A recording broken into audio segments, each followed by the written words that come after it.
Hello, everybody, and welcome to Tabletop Bob. My name is Bob, and I'll be your keeper of arcane lore tonight as we dive into Call of Cthulhu for the very first time. Yes, that's right. It's me, Bob, keeper, Tim, John, and Dasha learning to play this crazy game live on stream for all of you people. Look at this. All the bad guys from Avernus. Yeah. I got the rule book here, and none of them have it. So it's going to be great. How's it going, everybody? Happy to be here. Yeah, not too bad. Yeah, Excited. tepidly excited. I am so excited to drive you all insane because that's what this game does. I did a poll, everybody, and on the YouTube channel, on the YouTube community tab, and I said, "How is this adventure that we're gonna, we're not starting it tonight. We're making characters, but once we get it underway, once we get this Call of Cthulhu session underway, what are the odds that the characters all make it out?" I think the three options were success, like everybody lives, obviously total party kill, and the last one was like one or two players dying, a player character, excuse me, dying. And I got some really funny responses. One was like, anybody's going to survive? That's a funny joke. Apparently, Call of Cthulhu has this running gag. I don't actually believe it to be true. Again, very novice keeper here, but I don't believe that it's as grim as everybody thinks. But it's got this reputation for being far deadlier than like Dungeons and Dragons, for example. And of course, we're all coming at this from, I have played other RPGs. I shouldn't say that. But I think the three of you, D&D is it, right?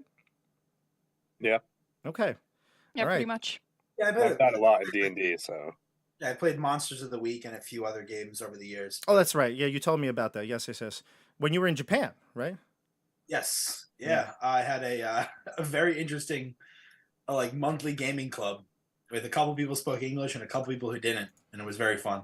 Gotcha. Okay, so then so I mean, but the biggest experience that all of us have is D&D. So coming over from the Dungeons and Dragons side of things, I think it'll be interesting to see how much translates and what we really have a hard time, like habits we have a hard time getting rid of. But it's exciting. I'm really excited to dive into a new rule set and play here on the channel. Also, I think just diving right in is probably the best way to do it. We're going to make tons of mistakes. We are going to we're going to fumble through this entire book and figure out how to play. And by the time we feel competent, the mission's going to be over. So we just might have to do it again. You know what I mean? But anyway, so I'm going to go around, and because we may have some people here watching, I got myself involved in some Call of Cthulhu, social media groups, accounts, things like that, Facebook groups, some Discords. So I posted in some of those things. And if you're here for the first time, welcome. This is Tabletop Bob. It's I guess it really is a tabletop gaming channel. We play other games now, including D&D, Call of Cthulhu, but there's more coming, actually.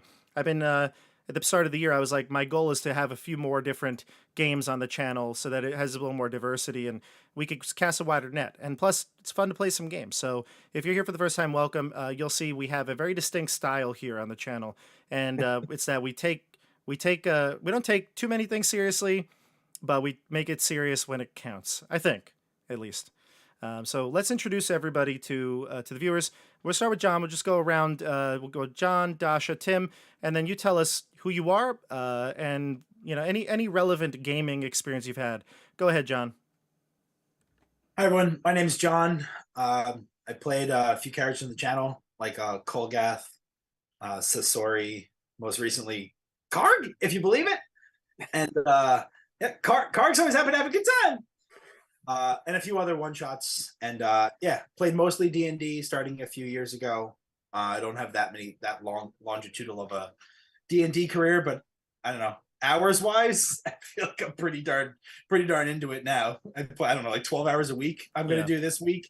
So it adds up. DMing experience and playing experience, and played a variety of other games. Like I said, Monsters of the Week, bajillion video games over the years.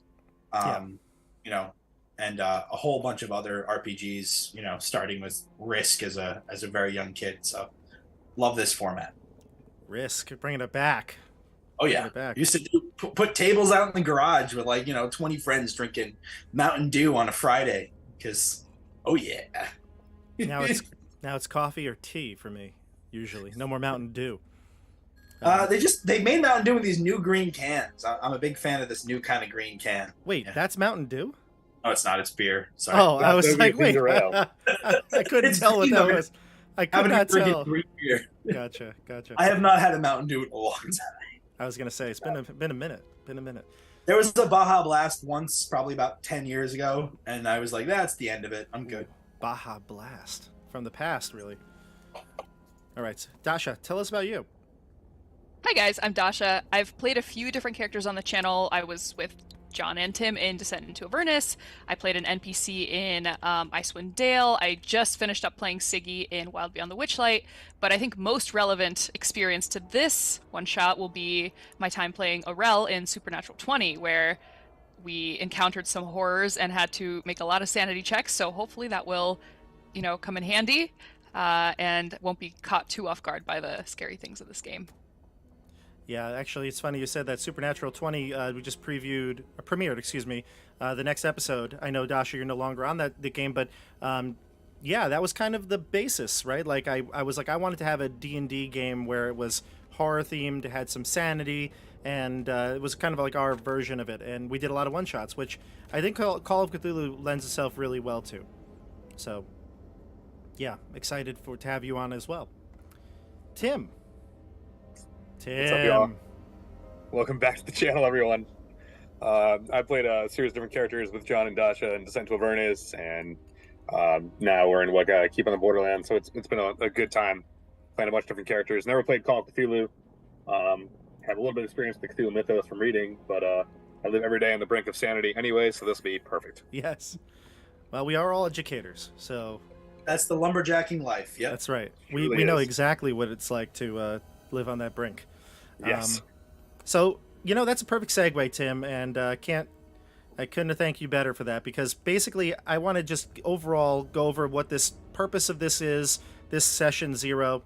I think more so than in D&D, actually, kind of establishing those kind of ground rules and things like that. Obviously, this is a stream channel. I just mentioned we're all teachers. The Cthulhu mythos can get kind of wild sometimes, and I've read some missions, or I shouldn't say missions. I read some adventure modules, and wow, some of them are dark. Some of them are really creepy, and I'm all for it. So this is your content warning, everybody. Expect anything. We kind of had our own chat about it, but just expect. Really, it's live. We don't know what anybody's going to do. This is going to be obviously a mature game, so this is your content warning. If you don't like stuff like that, I really suggest you go watch another stream of ours. But if you like Call of Cthulhu, if you like this creepy, this I guess eldritch horror as they describe it, then you're in the right place.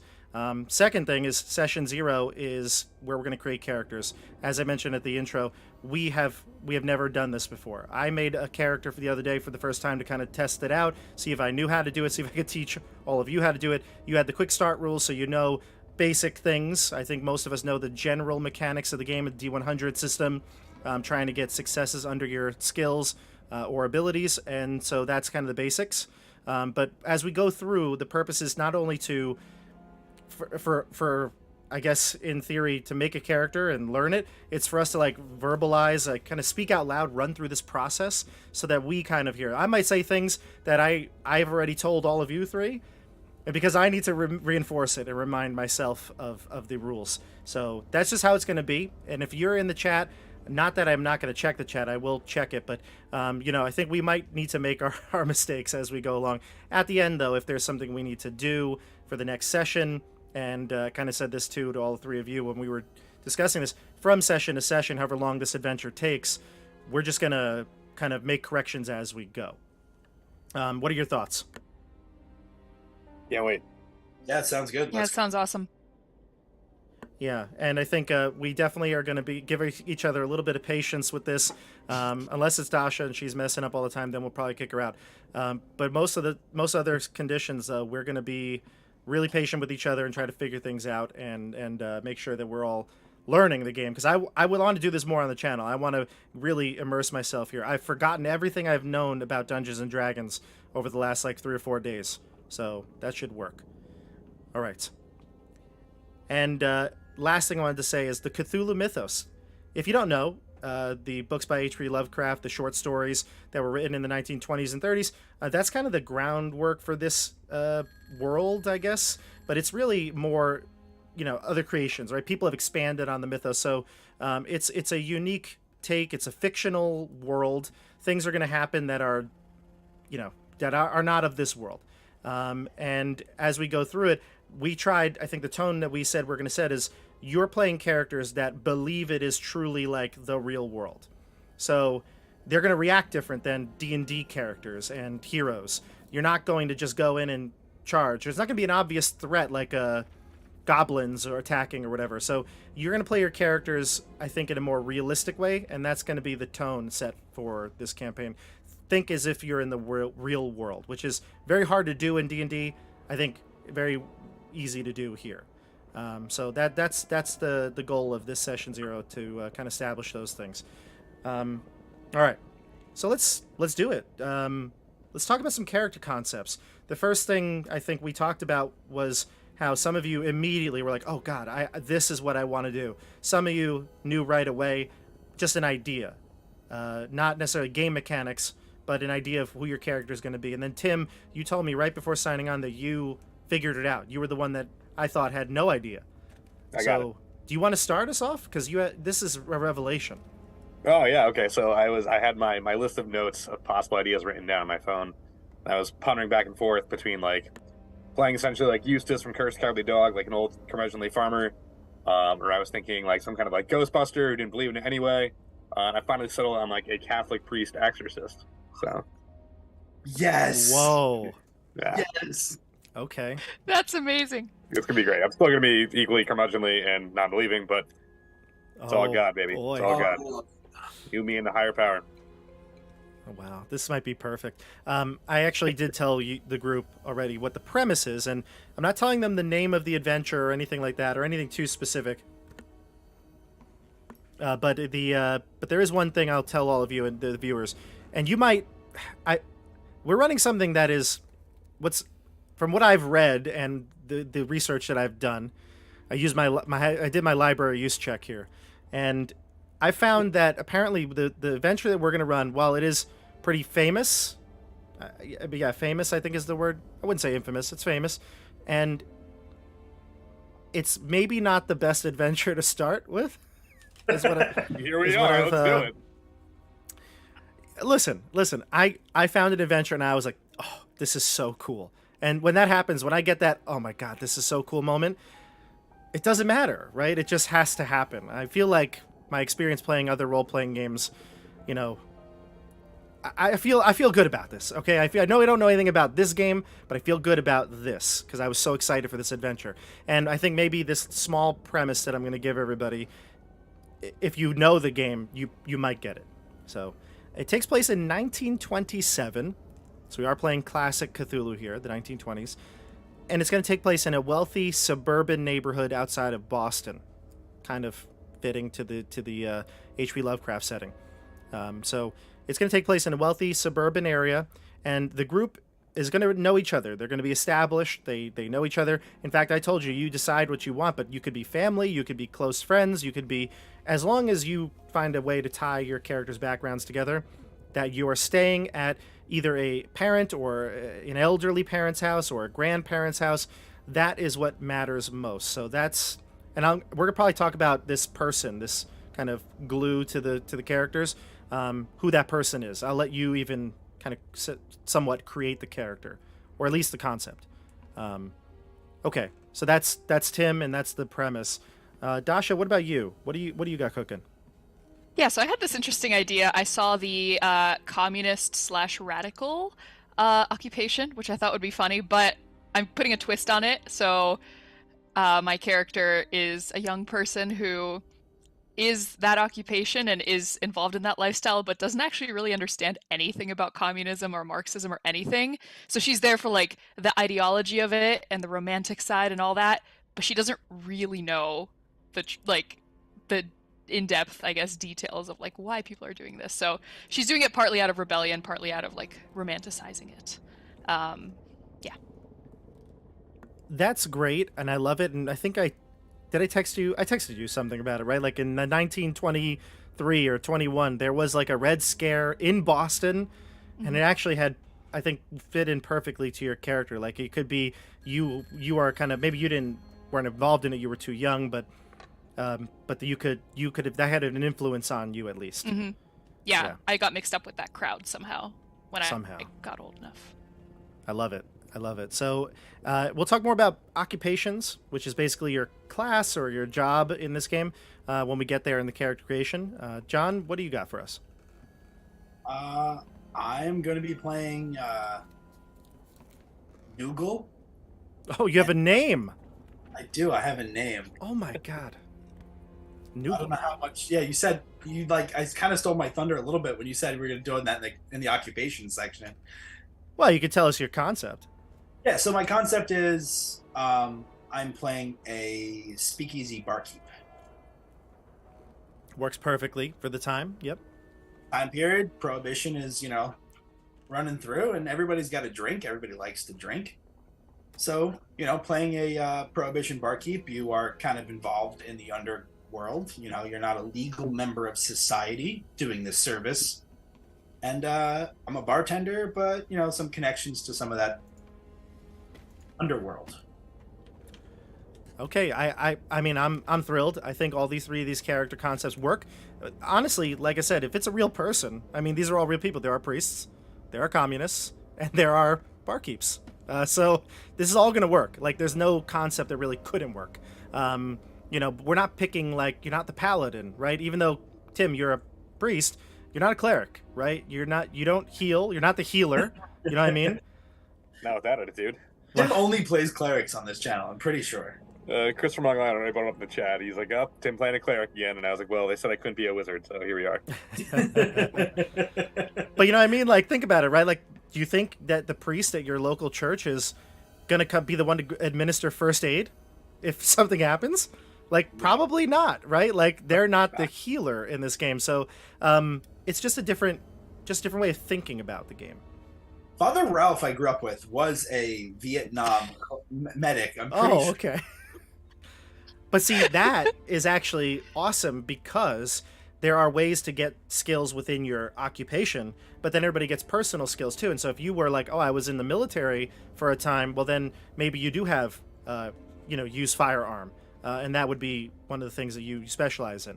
But yeah, there's so many ways to go about building a character, and I love the system. It feels very elegant. Like it's not as granular as like some of the other games like Pathfinder or D&D or even some of the other games that aren't as rules heavy, but it also feels like it does get like pretty granular. Like there's to a point you could be looking for like a percentage point more when it comes to a certain role. So like I think the game has a lot of legs. It could be done in a campaign, a long form, or it could be like we're doing this one shot kind of broken up over the couple sessions. So I'm ready here. Let's do the characters. I like these concepts. Let's make the characters. So the first thing is we're going to be making characters on the PDF from Chaosium's website. I left the link down below in the description. It's the auto-generate or auto-populate character sheet. There are a whole number of things there, and I don't even know what half of the character sheets are because there's so many different Cthulhu games. There's like Regency Cthulhu, Pulp Cthulhu, there's the World War II Cthulhu. I don't even know how do they all work or function, so we're using the 1920s, the classic, and it's the auto-populate character sheet. When the PDFs are done and that we save them, I'm going to be posting them on a drive that you can access so you can see their characters. But for right now, we're not going to be really seeing that, or that side of it at least. But I am going to be bringing up Roll20, and in the Roll20 screen, we actually are going to see all the dice rolls, so that'll be still like something we would do even when we're playing D&D. So why don't we do that, shall we? Let's switch over to the Roll20. Sounds good. All right.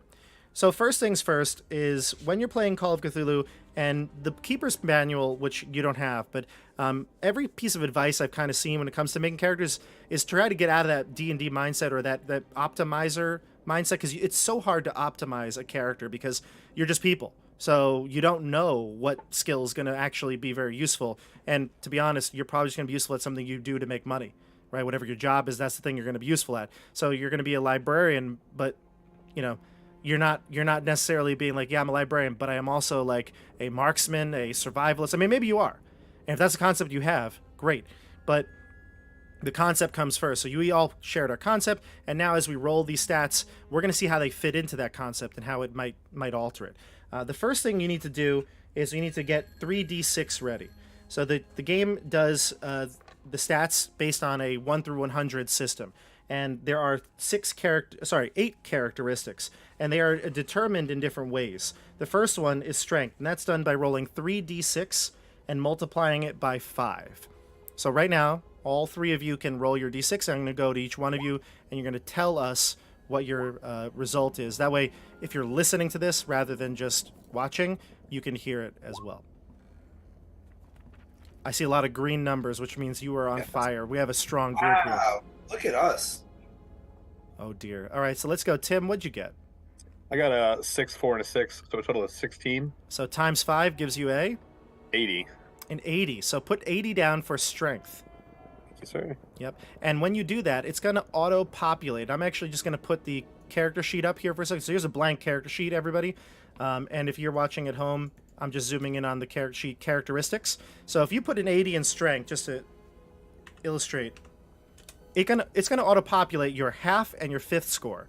These are important because some checks in the game will require you to have a hard success rather than regular. That would be your half, or an extreme success, which would be your fifth. And so if you're rolling a d100, you need to get in 16 or lower to pass whatever check that is if it's extreme, even if you have a strength of 80.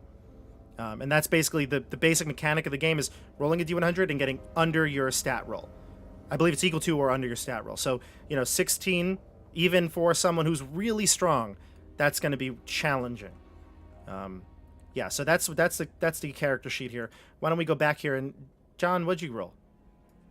I rolled a 3, a 6, and a 6, so a total of 75. Okay, yeah, 15 times 5, 75. That's pretty strong as well. And Dasha, I'm looking at 13. 13, so 65. Okay. When I rolled my character, I rolled a 40 strength. So when I made the character this weekend, just testing it out, I rolled poorly. I think all of you are going to be better than that character. So hopefully this is a good start. Strength, at least. Yeah, exactly. Now the next one you roll for is Con, which is obviously Constitution, right? Similar, we know what that means. It's going to be your toughness, your general hardiness. But this one is similar to Strength, so you're rolling 3d6, multiplying it by 5.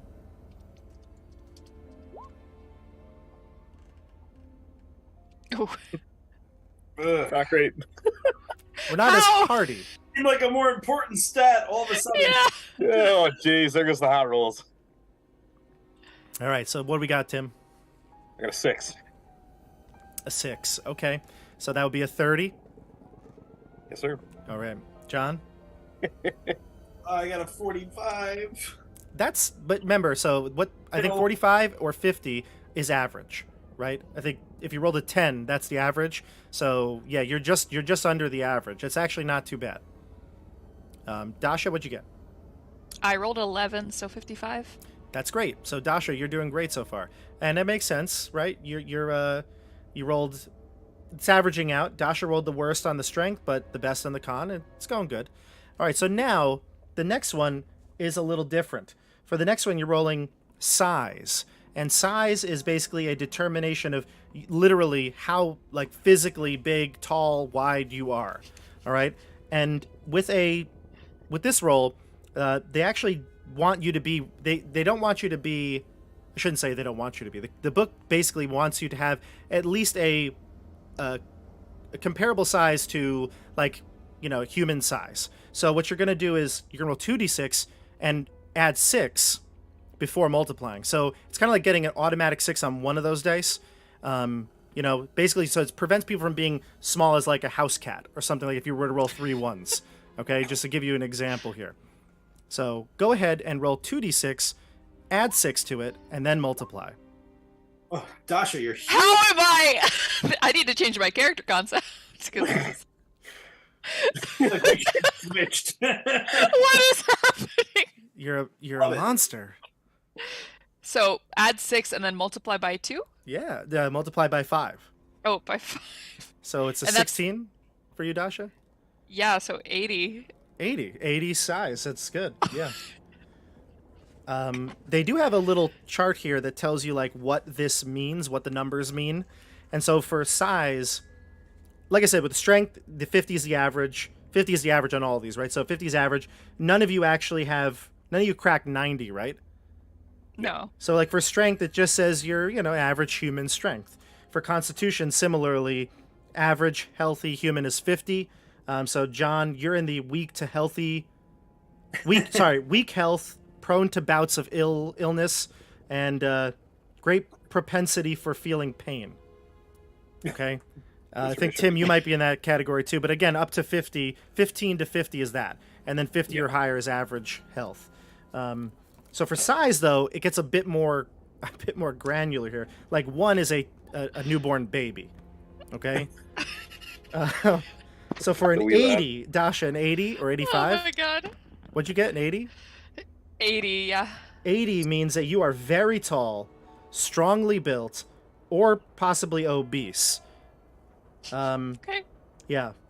And yeah, that's the highest category. Once you get to like 99, then you would be oversized in some respect.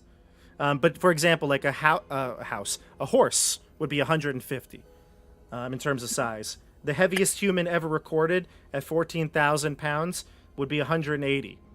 So on the score. So you're not like, don't think you are just like a mutant basically. You're like literally massive. You're within normal human standards still. There was a human that was 1,400 pounds. That's what the book says. Yeah, that's what the book says. I feel like I want to learn more about that story. Do we need to keep playing? That sounds really interesting. That does sound insane, actually, right? Like, I don't know. The book says it literally. It's printed here in the book, so it has to be true. I guess it could be wrong. I don't argue with that. It could be in the Cthulhu mythos. It could be in the Arkham Asylum or something, but I don't know. Anyway, so that's size. So John, what'd you get? 55, right? 5 plus 6, 11 times 5, 55. 55. And Tim? 50. 50. Okay, so we're all pretty decent. Dasha, you are just solidly built. So yeah, just keep that in mind when you get your character out. Now we go to the next one is dexterity.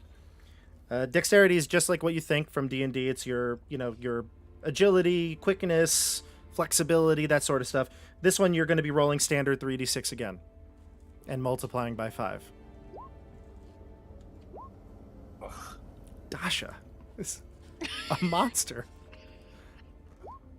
Dasha is the creatures we have to fight.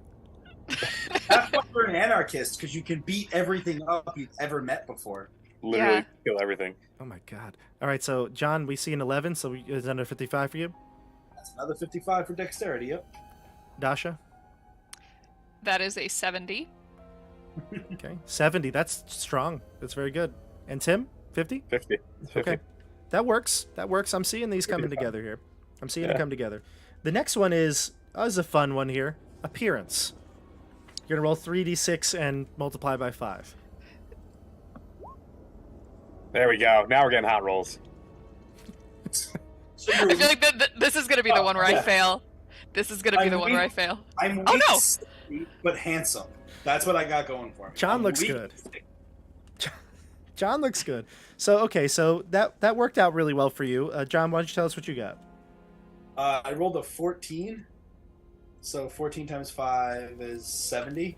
Okay, so for appearance, they put, and again, this is the book, okay, everybody? I'm not making these up here. This is not my opinion, by the way. Okay, the book says that if you have a 50 appearance, that's average human appearance. When you get to 90, which is, John, it's all a spectrum here, so you're getting close to 90. 90 would be one of the most beautiful people you could meet. Natural magnetism. So, like in real life, all of us are at that 90, but in the game, we're going to be much lower because the averages, right? So you're at an 80. That's pretty good. You said 80, right? 70, right? Oh, 70. Okay, 70. Gotcha. 70. 70. That's solid. All right. Dasha, what'd you get? 60. Again, above average. Great. Tim? 45.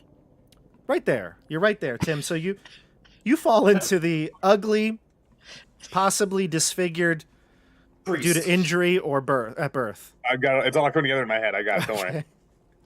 And Are you dexterity. spawned? What? Is he spawned? Does anyone else Bob, He's you're old Spawn. enough to know that. He's I love Spawn. I love that movie. Yeah. Yeah. The comics too, but I didn't really read them. Tim doesn't. Yeah, okay. Yeah, that's before my time. Yeah. Well, Deadpool. There you go. Oh yeah, you're Deadpool. I guess that's probably You're the Deadpool. inspiration. That's Those are the more connected. yeah. Well, the more recent. Yeah. All right. So Tim, you're in that category. I didn't read the dexterity, but all of you are kind of within the normal range for that one. So I didn't read that. Okay, so now the next one is intelligence, and this one's a little different. You know, like in D&D, a lot of things, especially like wizard, right? Your intelligence is based on your spell casting and things like that. It's not the case here. So, but intelligence is important because it lets you generate your skill points. It's one of the things that helps generate skill points. That and your education. So they want you to have a bit higher on the curve. So this is one of those instances where we roll 2d6 plus 6, then multiply by 5. So go ahead.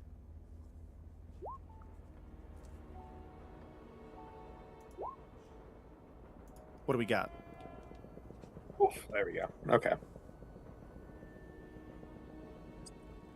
75 for Tim.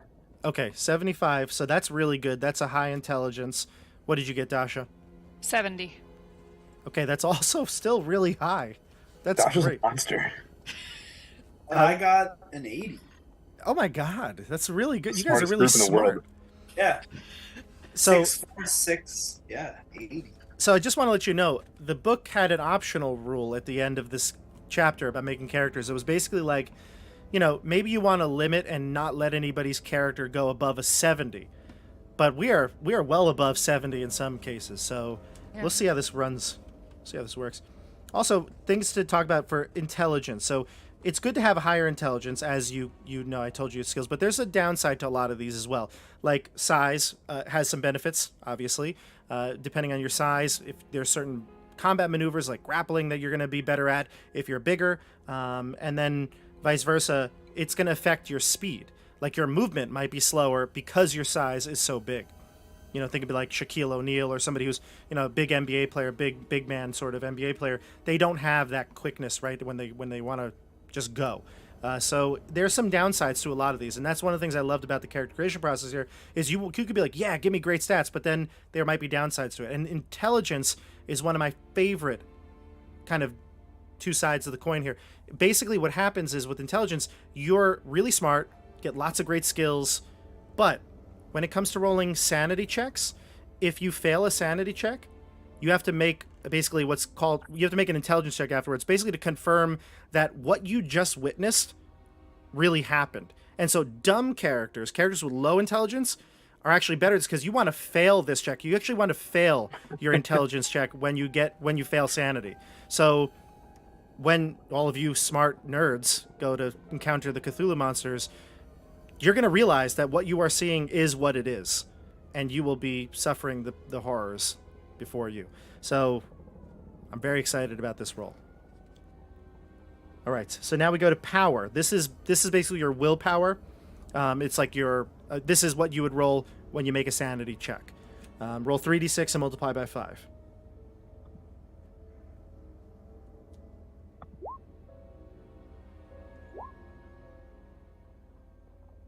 Thanks. Okay, what do we got here, John? 45. That's it. Just about average, just below. Dasha? 40. Okay, here's where this makes sense, doesn't it? Easily persuaded by the popular crowd. Perfect. By those popular communists. Get you every time. And then Tim. Is a 45. 45. All right. So we don't have a lot of... This is actually maybe the perfect storm here, huh? Low willpower, high intelligence. Willpower, high intelligence. Let's go. I sense some insanity coming our way. All right. And the last stat to generate is education. The last characteristic to generate, I should say, is education. So you're going to roll 2d6 and add 6 again. This is another stat that requires a bit higher of a curve.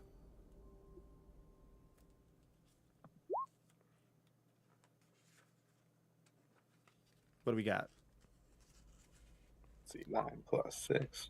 Oh, look at that. 3 of a kind. 9 for all of you. No, that was my first roll. My 2d6 is 5. So 15 for all of you.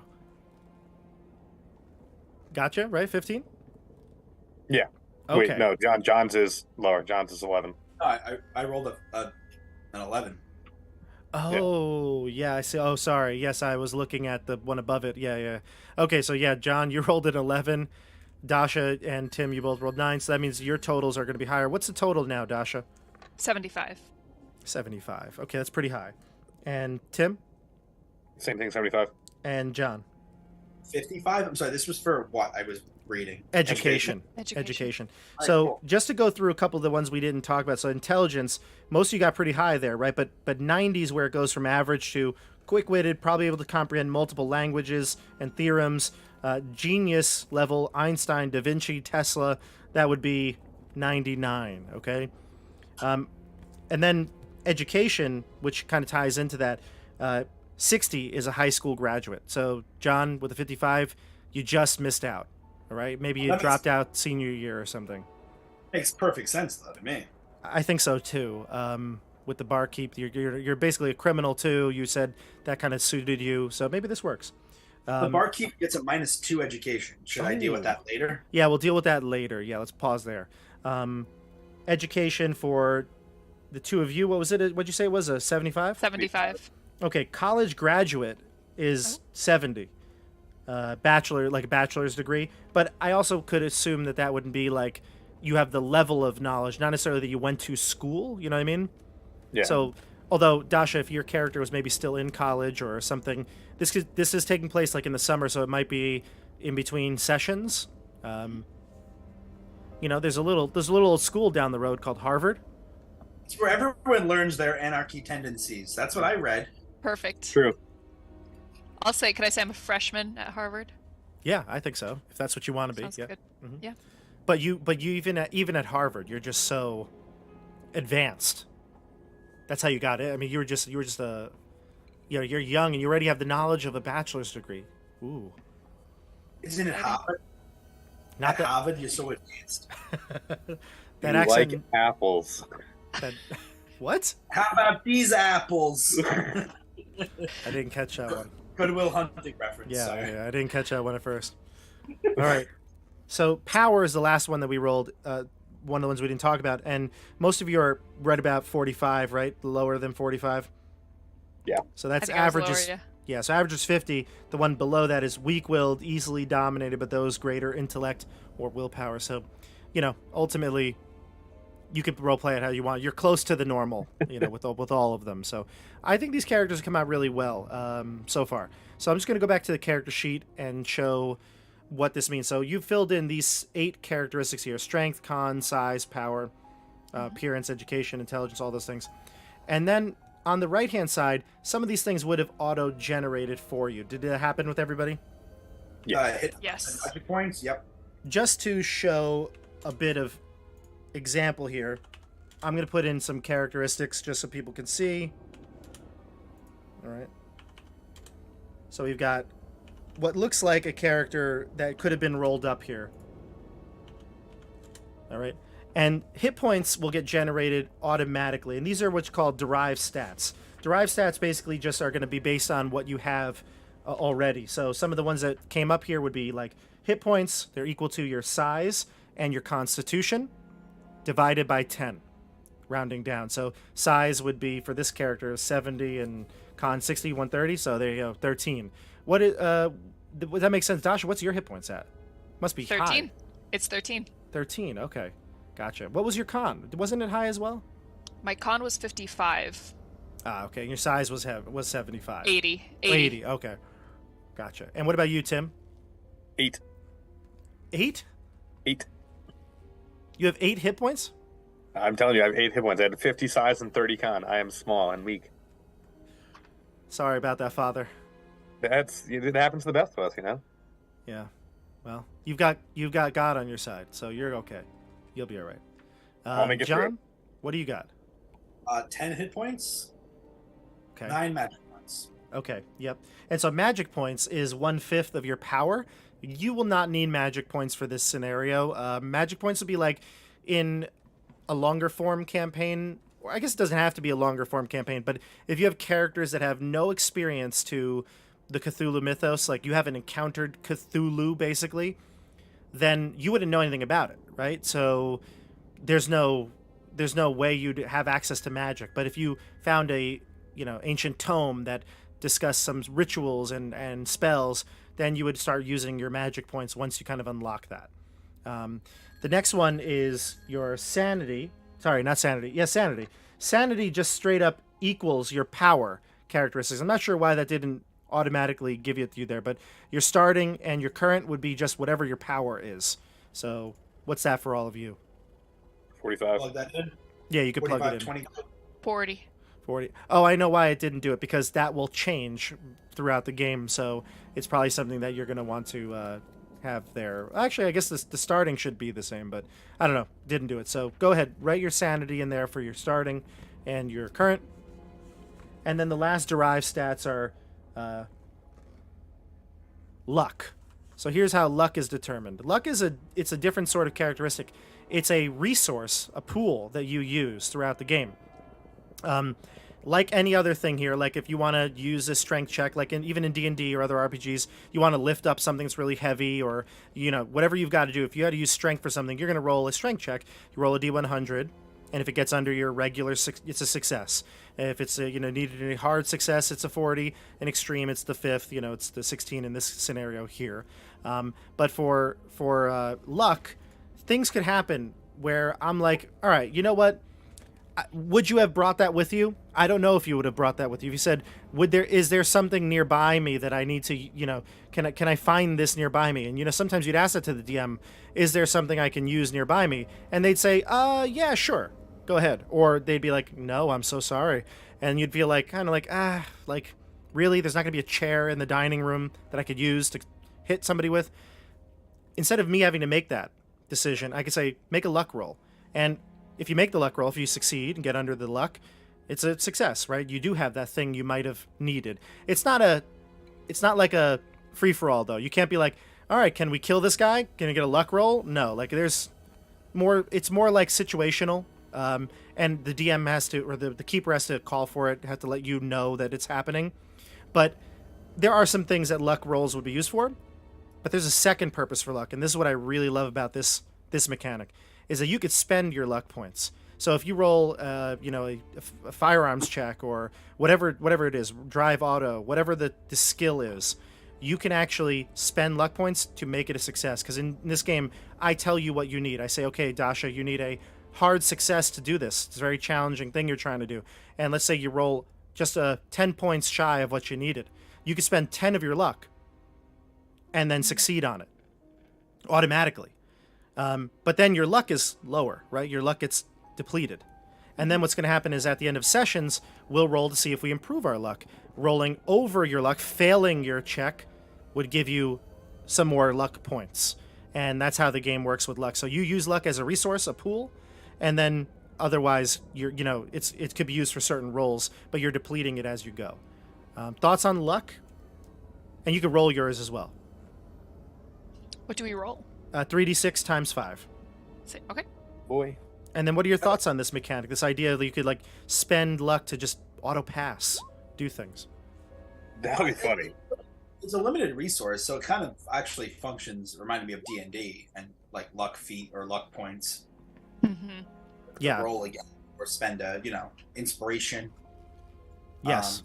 That's interesting. I like it. Does it give a stat breakdown for what luck? If I have 100 luck, let's say, what does it say?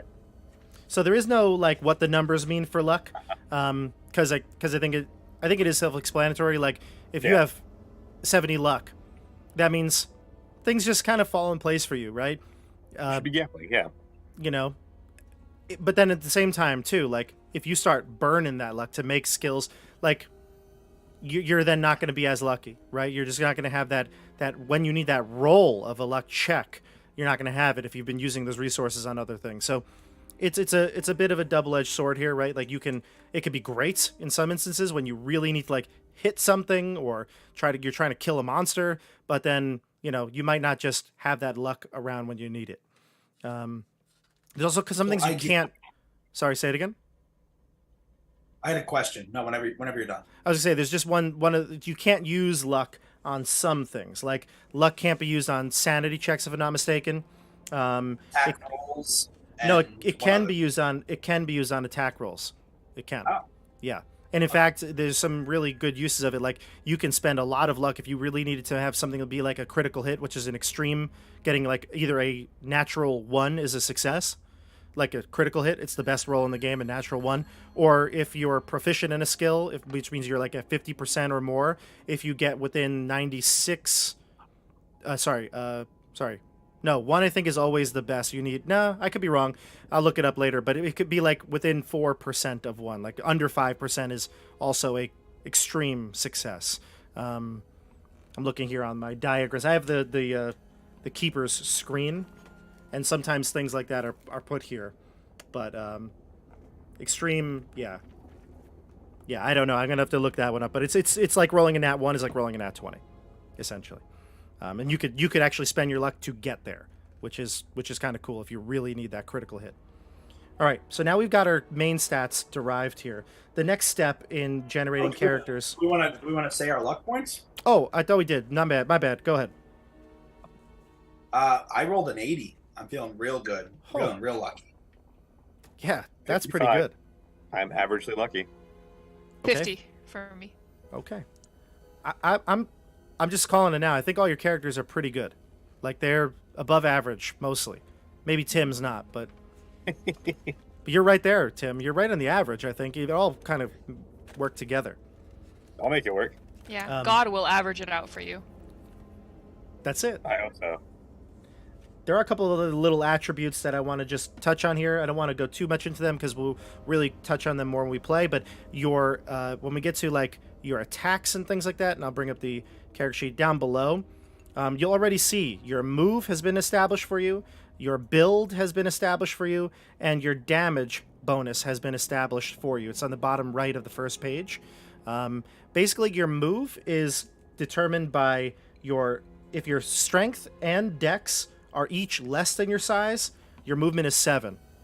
If your strength or dex is equal to or greater than your size, or if all three are the same, equal, then your movement is 8. And if both your strength and dex are greater than your size, your movement is 9. So again, that Dasha being so big, it kind of makes it hard for you to move quickly. What's your move, Dasha? A 7. A 7. So you have the lower of them, yes. And John, what do you have for your move? 7. Okay. And what about you, Tim? 8. I am speedy. Because you're so small framed, right? You're the your dex or con is higher than your size, right? Like a paper bag in the wind. Or strength, I should say. Yeah, exactly. So you're light on your feet. You can move 8. And build is given. Let's see. It has to do with size as well. Size and con, if I'm not mistaken. What's their builds for? Is it 1? Yeah. 1. Minus 1. Okay. This would come into play, like I said, for certain combat maneuvers and things like that, but build is 1. So that's, I think what that represents is like if you get hurt, like something literally like deatomizes you, you're going to lose build points, things like that. So that's rare. It's not going to happen too much, but build could come into play with your character's size. Okay. And then the last thing on here is your damage bonus. Depending on how strong you are, your strength plus your size, you get a damage bonus for physical attacks. This would be like punching somebody, hitting someone with a bat. It does not involve guns or any other projectile weapons. What's your damage bonuses? 1d4. 1d4. Okay, so we're all strong. We're strong. We're going to be a strong group. You're doing extra damage. So anytime you hit somebody, you do that many more damage to your roll. Just to give you an example here, which your brawl is already done for you. It's the first, your basic, combat attack. If you're an unarmed strike, if you hit somebody, you're going to do a D3 plus your damage bonus. So what's a D3 plus your damage bonus? It could be as max of 7, right? So like think about this right now. If you hit somebody with a 7, Tim, what's your hit points? If 2 people hit me, I would die. Right. I've got 8 hit points. Right. The odds are if you get punched twice, you're going unconscious and you could die. So it's that easy to die. And that's just with the fist. If you start adding weapons in like, a switchblade or, a sword, a bat, something, those damage bonuses increase and it's going to be that much more deadly when they hit you, which kind of makes sense. If I got hit in the face, clean in the face, and it was a hard hit, 7 damage, I might get knocked out. And that kind of is how it determines. Plus, if you roll a critical hit, you do more damage. So It's really, really devastating. Combat here is devastating. It's not like D&D where you have a lot of hit points, ways to heal. If you go down, there's a good chance you die.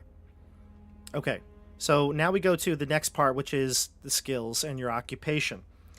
Determining occupation is kind of like your class in D&D, but I told you all to look up classes. I think there are some websites out there. John, you found one that's like a big repository of characters. Yep. So the Keeper's Guide has a list of sample occupations. From what I've gathered and what I've asked people that play the game, is that the occupations are kind of like a guideline. However, you should probably try to stick to what's there.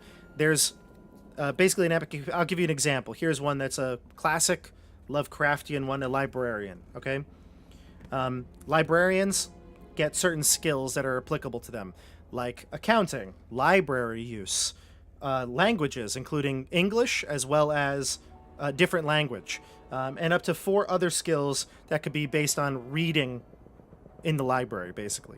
So that could be anything, but like history makes sense, right? Something like that. I don't know that firearm use, you can learn that through reading a book. You know what I mean? A lot of this is kind of like gauging based on you and I, and if you're like, Bob, my character is this, this is exactly the type of librarian he is, then it might work. But there's also a chance to get personal skills, and that's really where the way to kind of tweak your character and make them more unique is going to come into play. It's like what your interests are outside of your job. We all have interests outside of our job, don't we? Yeah, I've got otherwise most of my interests are outside my Absolutely. job. Yeah, so that's what the personal skills are for. They're for you to like flavor your character. You're not the same as any other librarian. But that's that. So then there's also a couple other things here you have to fill out, which is credit rating and occupation skills. Your skill points. So this thing we have to determine. Credit rating. Didn't think we talked about credit ratings, in a game.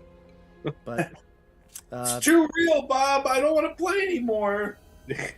it's too real. And if you pick a certain class or a certain occupation, you see that there's a range. Like librarian was 9 to 30. That means that a librarian is going to get at max, they can get a 30 credit score. There's no gold or, items like you're going to sell your sword and get gold for it. So the way it works is more real life. They basically assume that you'll have anything your character would really need within reason.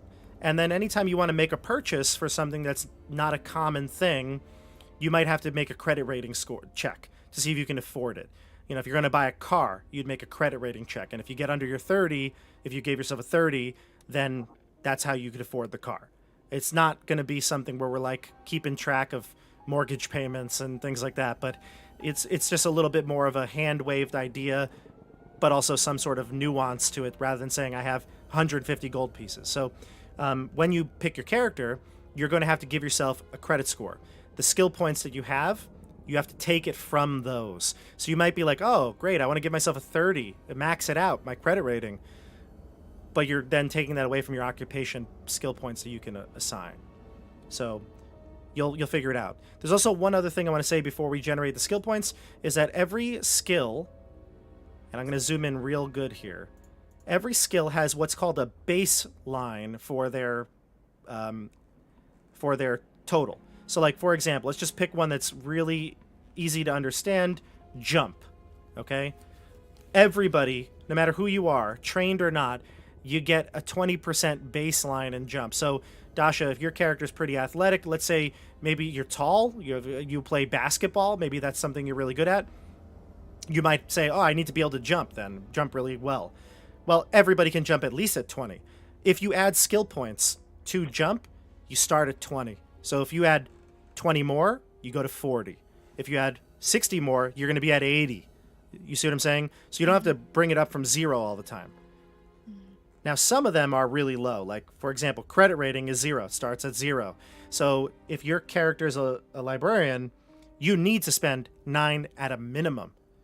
And you can go up to 30 if you'd like to. You have to give yourself a credit score. So you might want to do that first. You can always pull away as you go. But all the points that you generate are based on your occupation and your your education. So like the librarian was skill points or education times 4. And that's how you generate it. Now I want to hear from you all. Tell me what things you might have been interested in and how that fits with your character. We'll start with well, Tim, you had a clear-cut idea here. What are you going with? I think I gotta go with. I mean, looking at like some of these websites that have like clergymen like noted, it's like pretty much like accounting, history, library, and then other language. I think like Latin makes sense. Yeah, clergy actually is in the base rules as well. I have it here. So that's clergy perfect. member is education times 4. Okay. You want to roll that? Yeah. And then while Tim rolls and starts to assign us things, we'll do the same for all of you. We'll go, and then we'll come kind of circle around. This is going to be a time where you're all going to be like thinking. So I will do it one at a time, and then we can keep going. Is it 4d6s or? No, it's your education times 4. Oh wow. Okay, great. That's phenomenal then. What's your education? Let me get back to that sheet. Oh, it was high for you, wasn't it?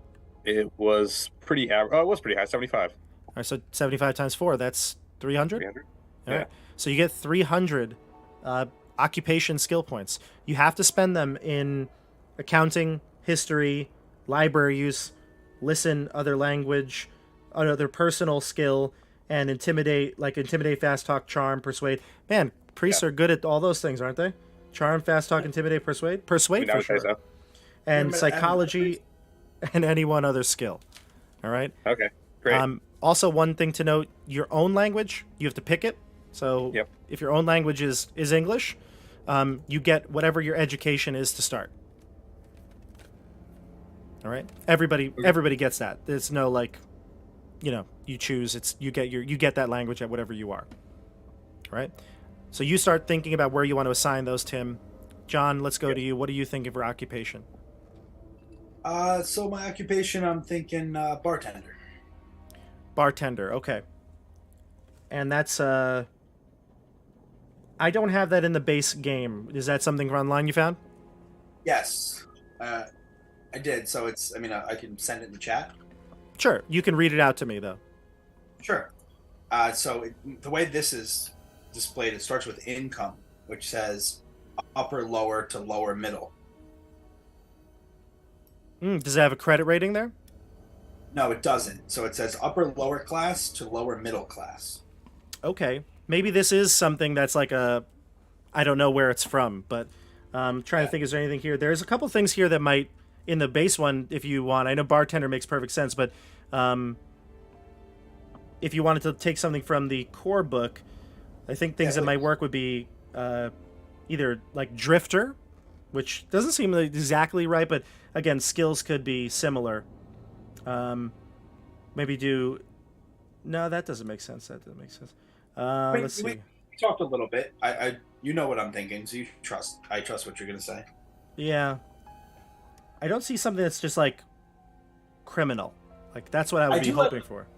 Yeah, there's no like criminal or gangster or like low life or. I mean, I like the skills that are here. My skills are accounting, chemistry, club, fast talk, firearms, fist punch, persuade, and psychology. This might be something like else, but it does sound pretty cool.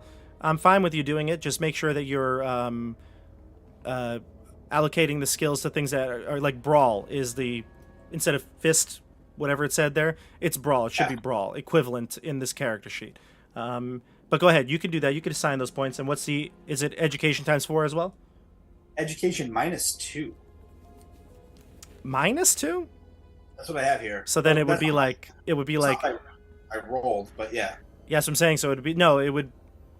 Yeah, I actually don't know how you'd calculate that. Maybe we should pick something that's from Okay, the core. maybe come back. Yeah. Come back to you. We'll come back to you. Yeah, because I don't know.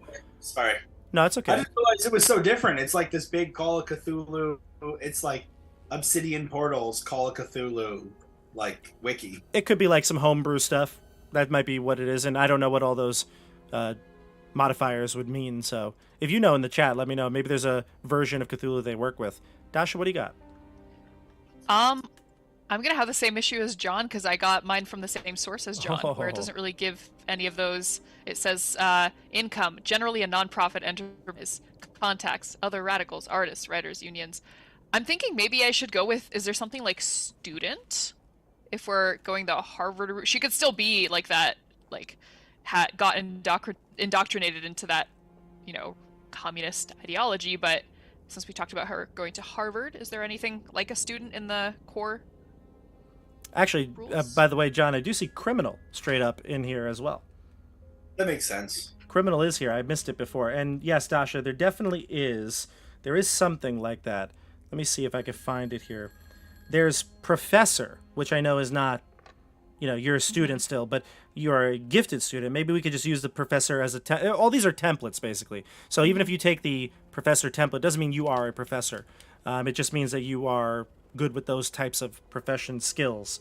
And those would be library use, a language, Okay. your own language, obviously, psychology, 4 other skills as academic or personal specialties. So that kind of does make sense. That's perfect. I think since you're a student, though, maybe we could lower the credit rating, because the credit rating is 20 to 70. Maybe we could just lower it. And I think it's a benefit for you to lower things, because that means that you're not going to need to buy something, right? Like a big major purchase where it is, but maybe something like the librarian, which is 9 to 35, maybe something like a 10 to 35 range, because you're a student. I feel like it might be similar. Yep. Okay.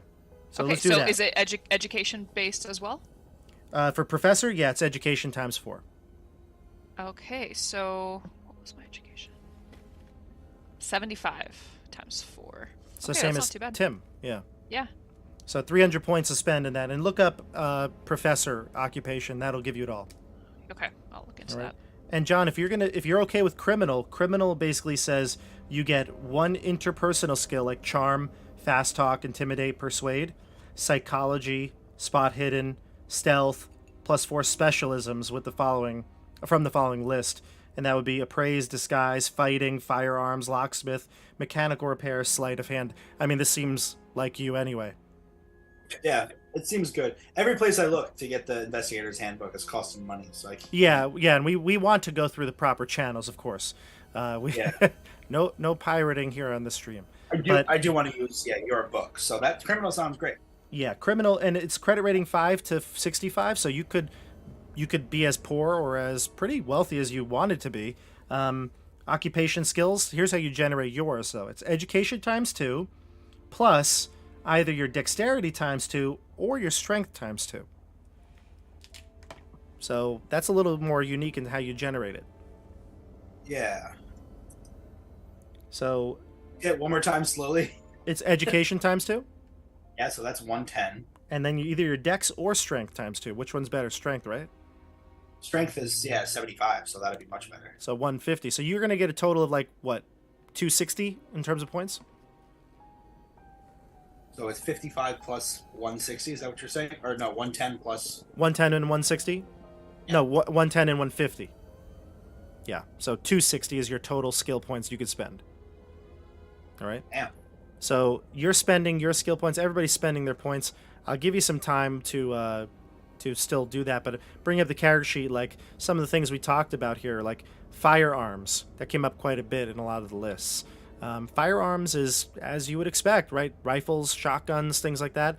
It doesn't include like a bazooka or something that doesn't really fall into the traditional firearm type of deal here. But a rifle, a shotgun, I think pistols actually might even be a separate category. But if you choose a firearm skill, which there are a whole list of them, you're going to use, you're going to start at 25%, and then you increase it to whatever it is, and that would then go down below onto your combat here. So depending on what weapons you have, if you're saying I have a pistol, then it would go here in the combat skill, and your skill would be appropriate, would be the one for the firearm, whereas brawl, whatever your fighting brawl skill is, that will fill out down here for the skill that you use. This is where the game can get pretty granular, and there's a difference between using like a pistol, a rifle, an automatic weapon. They're all different skills. There's an optional rule, I believe, or it could be a standard rule. I think it's an optional rule where if you make one of these go above 50%, in a similar thing, like any firearms will go up by 10%, or it'll go up by a certain amount. Because if you're good at firing pistols, it won't be too hard for you to go and fire a rifle, something like that. But I don't know if that's a I think that's an optional rule. So we won't play with it for this version. Plus, I want to use as little optional rules as possible, only because we're all learning, and I don't want to confuse myself. But So what are these like proficiency checkboxes, to use a D&D term? it's actually a great question. They're not. In fact, you shouldn't check them off at all. You check them off in game when you successfully do that skill. So, for example, if you're going to try to fast talk somebody, that would be basically like trying to BS them, get something, get by them, get into the locked library. You want to do some sort of thing where you BS your way. Well, if you do that and you succeed, you're going to check that box. And at the end of the session, you're going to roll to see if you improve that. Anytime you ever, because there's no leveling up in this game, right? So anytime you successfully do something in game, you check that box, and then we see if you improve on that at the end. To improve, you have to do that sort of like opposite mechanic where you have to fail a check. So you would roll, and if your fast talk was super good, odds are is you're not going to improve it because you're already really good at it. It's harder to get better at it because you've attained that like sort of expertise at so far. If you're really bad at fast talk and you now all of a sudden relying on it, you start to get better and better at it quickly, but you'll it'll kind of teeter off at the higher levels. I have a clarifying question. Sure. So of that, I got 300 to spend on all of my skills. Do I just spend on the skills that are listed in my occupation? Exactly. So the library, language, own language, psychology, plus 4 personal ones? So that's correct. Everything listed there in the occupation skills is only used on those skills. However, Great. after this, there's one more step basically to making there's 2 more steps to making your character really. But the next biggest step is doing those personal interest skills. So yeah, that's where like your drive auto would come in if you're a student. Maybe you have a fancy car that you drive around and you practice, you maybe drove on the Autobahn or something like that. You had this expertise and it's something you like to do as a hobby. That's where your personal interests come in. But for these are just based on your job. Okay, got All it. right. Tim, how you doing? I'm checking with you because you I think I got it all done. I think I've got my math all right here. All right, why don't you run through your list, things that you gave, and tell us the scores you put into them. All right, so I just got up to 300, which is my total.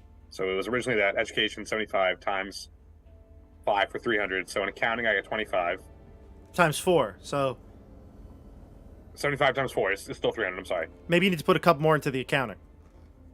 Yeah, well, There you go. math is not my strong suit, and lumberjacking, as everyone knows. So accounting, I got 25. Credit rating, 25. First aid, 35. Playing cleric. History, 25. I put my other language as Latin, put them to 40. That makes sense. Library use, 35. Listen, down to 20. Occult, up to 40. Persuade, down to 10. Psychology, 25. I feel like persuade should be low because my charisma's garbage. But that's like willpower. it's the funny thing is that the characteristics don't necessarily mean that you haven't been trained in that skill. You know what I mean? It's not like D&D where like strength directly affects your jump. No, you're right. And there was no like correlation between that. Just like in my head, I was like, if I'm like easily susceptible to being persuaded based on my willpower, like why would I also be persuasive? Right, exactly. One thing to note, and I like how you did, you actually give yourself a ton of skills. You have a lot. But I noticed none of them are really at like the 50 level or higher, right? No, I think my highest one is like the first aid was at 30% they give you, and then the 35 is up to 65, and then Latin is up to like 40. Gotcha. So you're up to 65. Are those the totals that you just read off, or those are what you put in? That's what I put in. Oh, so your totals are much higher. I mean, the total is what, 30, 25,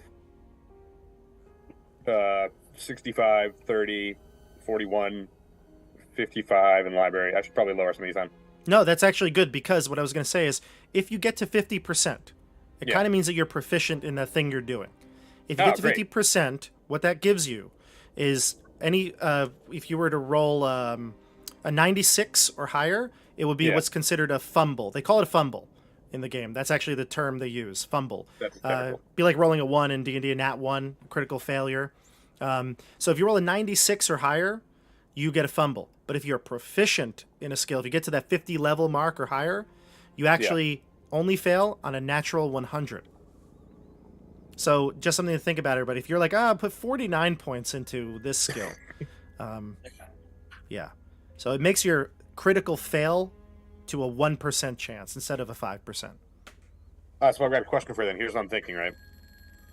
So for the clergyman, it says any other skills as a personal or era specialty. And I was thinking based on my disfigured appearance, maybe World War I veteran would be a good one, right?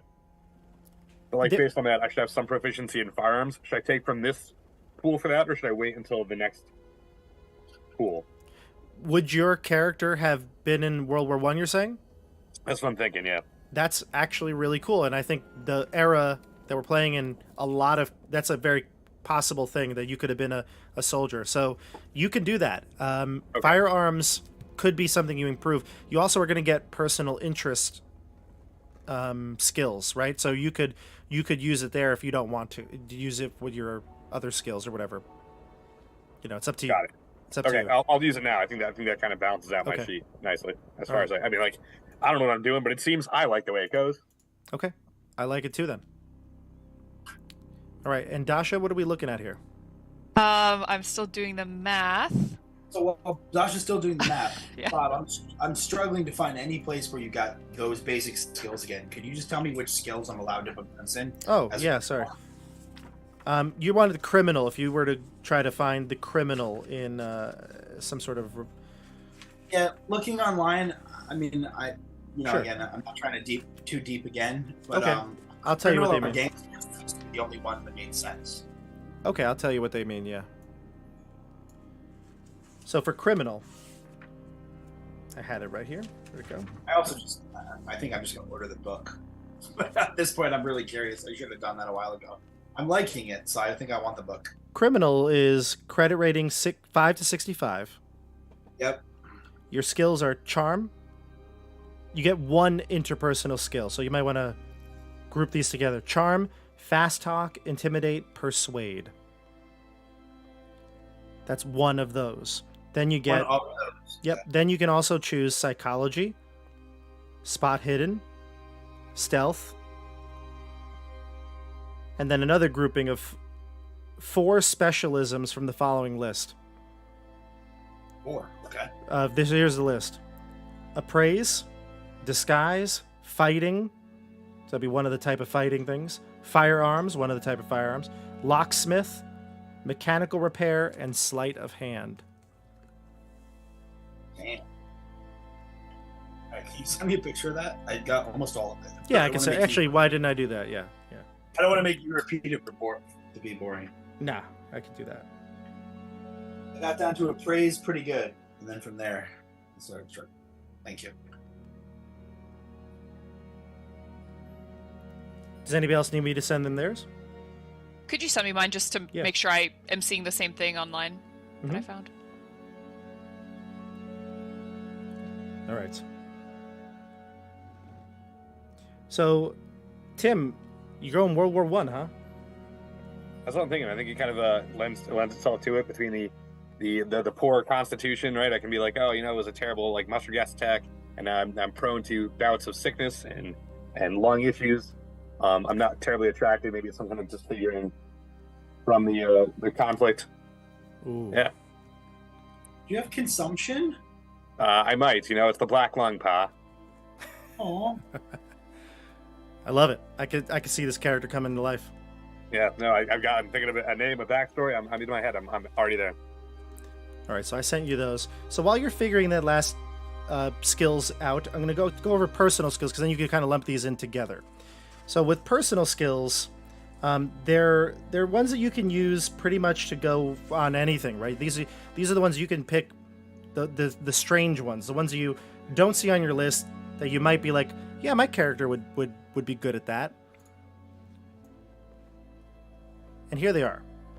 So when it comes to personal skills, you're going to calculate by multiplying your intelligence by 2. So whatever your intelligence is, multiply it by 2, and that's your total points you could spend into anything not part of your occupation. Right. You could also increase other stats as well. You could round out things from your investigator side of things. Fighting, firearm skills. You might want to, be proficient in those if you feel like you would be. Yeah. And any points you don't use are lost, so use them all. Not sure why that's even an option. Use them all. Time to get the psychoanalysis. It makes me get closer to you two, I feel like, with your hot rolls earlier. I think I'm gonna go pretty hard on the physical skills since my character is so athletic. It seems. Basketball. I think that's what it is. Basketball. I think she grew up like the youngest sister of 5 brothers that all taught her how to fight and just got into tussles, and so she knows how to stand her ground as a result. Good. And big family, I take it, right? Big family, yeah. And I think we had also talked about with her potential connection to the storyline, her family might be wealthy as well, so she could have had access to good sports food. Better food, maybe a country club type situation with lots of athletic activities. I don't know if that's a thing in the 20s. When did country clubs become a thing? Definitely a thing. Gatsby went to country clubs. Yeah. Sounds like something she would have access to, and so just a lot of athletic skills. Oh, do you talk like this? You're No, but remember, she's rebelling though. She's rebelling. She's in that stage of her life where she's rejecting the wealth and some great weekends on Cape Cod, right? Yeah. Martha's Vineyard. Wayne, I had a sister who disappointed their family once before as well. Oh, that's it. You're the sibling that disappointed everybody. Oh yeah, are you my oldest brother? Could be. Who knows? Oh God. My name is Charlie. Charlie. I love that for you. That's amazing. so the personal skills are the last piece to really mechanics of your character. Once you're done with that, we've done the combat values, your size and build, and how that affected your damage bonuses. We talked about all that. After that, basically, it's creating your backstory, and there's equipment and stuff like that. You also get certain amount of actual physical cash and assets. It's for small things, and might get $10 a day, or maybe in this time period it might be less, but something like that you could spend. It's just a small cash value to have on hand at any time. And then gear. Gear is basically something that's really, I wouldn't say there's no hard rules for it, but you just basically say what items would you have normally in your daily life, and you just get them. There's no I gotta spend 10 gold to get the axe. I've got to get this armor. Get a full plate. What is your character gonna have? And you just decide it for yourself. Obviously, something strange, let me know, and I'll tell you if that's something you would be possible to attain. But for the most part, mundane items, you just have them. So. Question is, I'm looking at the skills still. Is track your ability to run, track and field? No, it's to track things.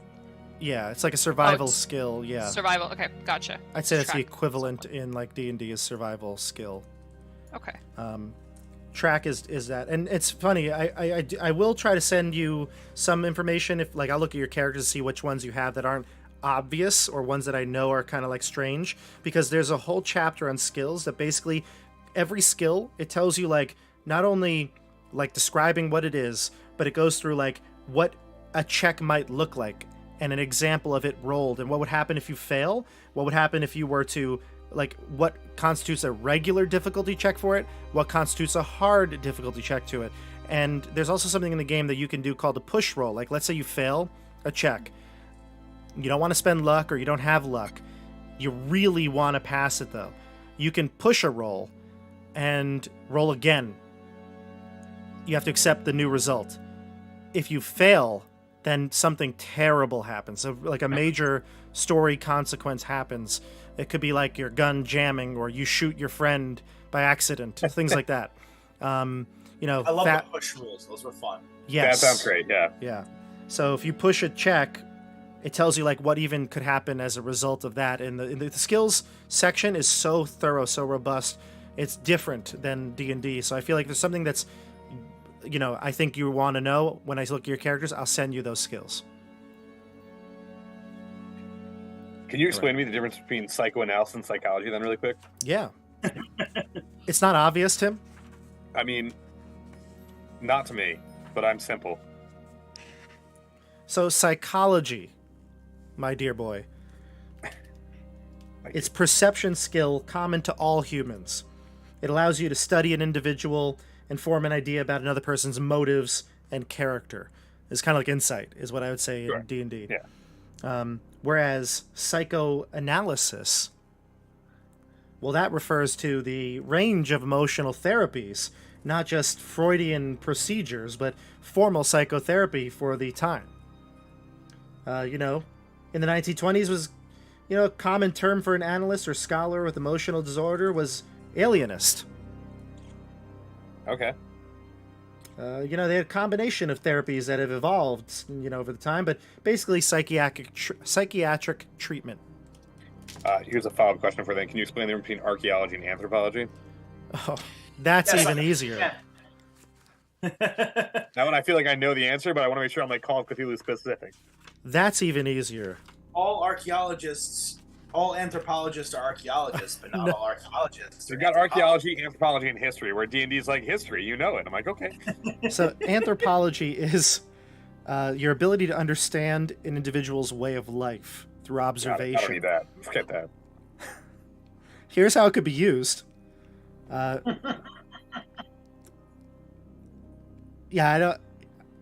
this is not useful, but you could make a check of regular difficulty if you spend like a month or more with a certain culture, a group of people. Look, if we were doing a campaign set and we were like Yeah. going into tribal lands, maybe, but playing in Boston, I don't think I want to understand how anyone's culture works. There's culture in Boston? That Dunkin' Donuts is a lot of culture. You leave them alone. Go Sox. Go That's with it. the Wrong. By the way, I have a question. I was saying 1927 though, Dasha. I know you're a big sports fan. In 1927, the Red Sox were the worst team in the league, so everyone's going to be super depressed in Boston when we play. Archaeology. Before I move on, archaeology is the identification of artifacts, so that could be useful. Yeah. Got it. Everybody in Boston's been parking their car in the park. In Harvard. Harvard. Dasha, tell me. My question was spot hidden. Is that just searching for things, like being able to find? So it's perception for only seeing things, and there's also listen. So they break it down like the old school D&D used to in 3.0, 3.5, where they would have listen and spot checks. This is like that. You have a listen perception skill and a visual perception skill. Okay, gotcha. I've seen a lot of live plays at this point. I feel like spot hidden is like perception, so it's like everybody wants it because it's like you want to notice things and you don't want to be snuck up on and things like that. So okay, that helps me make my decision. Awesome. Okay, so I think I have mine written down, not in my sheet yet, but awesome. So let's go. Yeah, Tim went through his list. Let's just hear your list, and then we'll talk about the characters, how we're getting them together. Go ahead, Dasha. Should I say how much I allocated to it or how much the total is with the bonus? I think totals make more sense, easier for us to grasp. Total. Yeah. Okay. I think I did this correctly. Please tell me if I'm way off. So credit, I did 35. Since she is a student, but her family's on the wealthier end, I maxed that for the parameters you gave me. 50 for library. 85 for her own language. She's very well spoken, I guess. 21 for other language. She is studying some language, perhaps. One of the things that I was really curious about, Dasha, was language, and I had a feeling you might be a dual, what's it called? Dual linguist? Whatever it's called? Bilingual? Bilingual. There you go. Bilingual. Yeah. Anyway, I had a feeling. Is that a thing? What is that? The Owl app? Come on. I have no idea. Duolingo is an app. Dual Linguist is an app? Duolingo is an app that haunts you if you don't practice your daily language skills. Okay. So I didn't know that. But so when you take language, like I said, you actually automatically know your own language to a certain level, whatever your education is, and then you can Yes. increase it if you'd like. And just to give you an idea of what language means in the game, a 5% skill in language means you can correctly identify the language without really needing a roll. So it's like oh, hey, that's Spanish. I get it. 10% means that simple ideas could possibly be communicated without a roll. These are things like without a roll. But then you start making checks if you are doing something, I guess, out of the box with the language. 30% means that you have transactional requests could be understood. 50% means that you're relatively fluent. 75% means that you can pass for a native speaker. And to identify present-day human language, you'd have to make a check, like a language that's unknown to you. You'd have to make a check. You might be able to, if it's similar to it, make a check to know it, or use like a history roll or an archaeology roll to determine it. Those are options to way to know a language even without speaking it.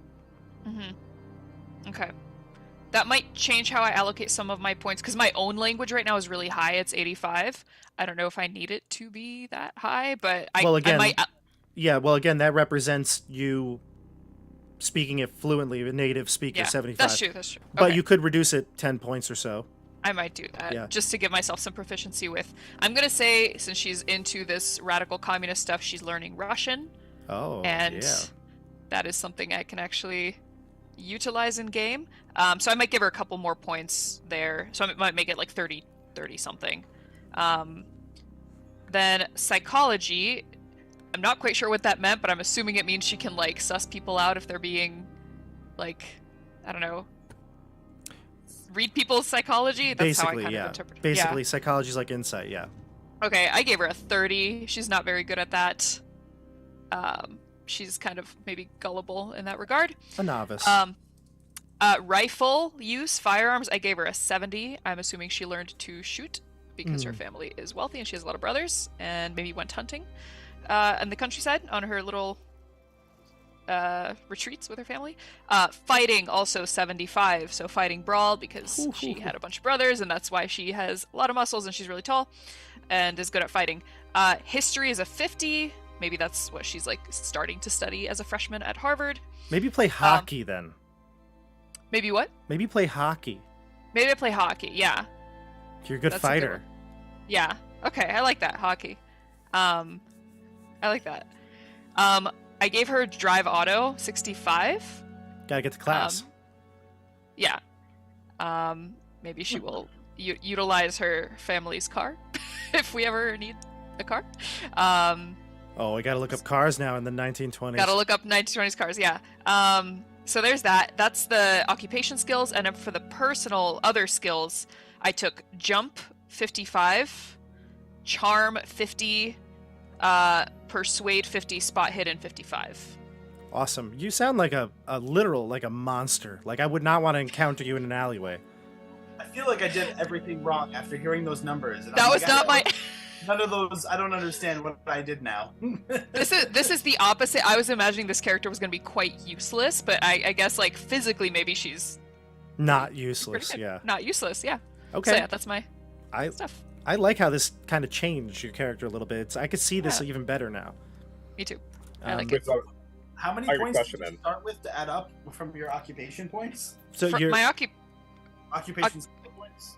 it was 300 from occupation, and then the other one was 140 for personal. she's got better education than you, John. Yeah, but I was 260 and 180. I don't think I'm doing this right. No, you're doing it right because your criminal was education times 2 and strength times 2. So she just had a boss education. It's times 4. She went to private schools. Yeah, She had the best tutors. I went to the Street of Hard Knocks. the school of hard. Yeah, that's it. No. See, I said what I meant, and I meant what I said. there you go. His Wait, own so his own language skill is going to be low. Yeah. Go ahead, Tim. Do I need to dedicate points to my own language, or is it just, it says EDU next to it, so I just put my education That's there? what it starts at. It's your education. Yeah. Got it. And that's the same thing for dodge, it's just half my flat dexterity? Yeah, so if anything, like you could see in the I'll bring up our Roll20 screen again so you can see the character sheet once more. Dodge has half dex, so that's going to be the baseline. Everything in the parentheses is the baseline, like I was telling you. So, like, archaeology is real low. But, some of them are pretty good. Like, jump was 25.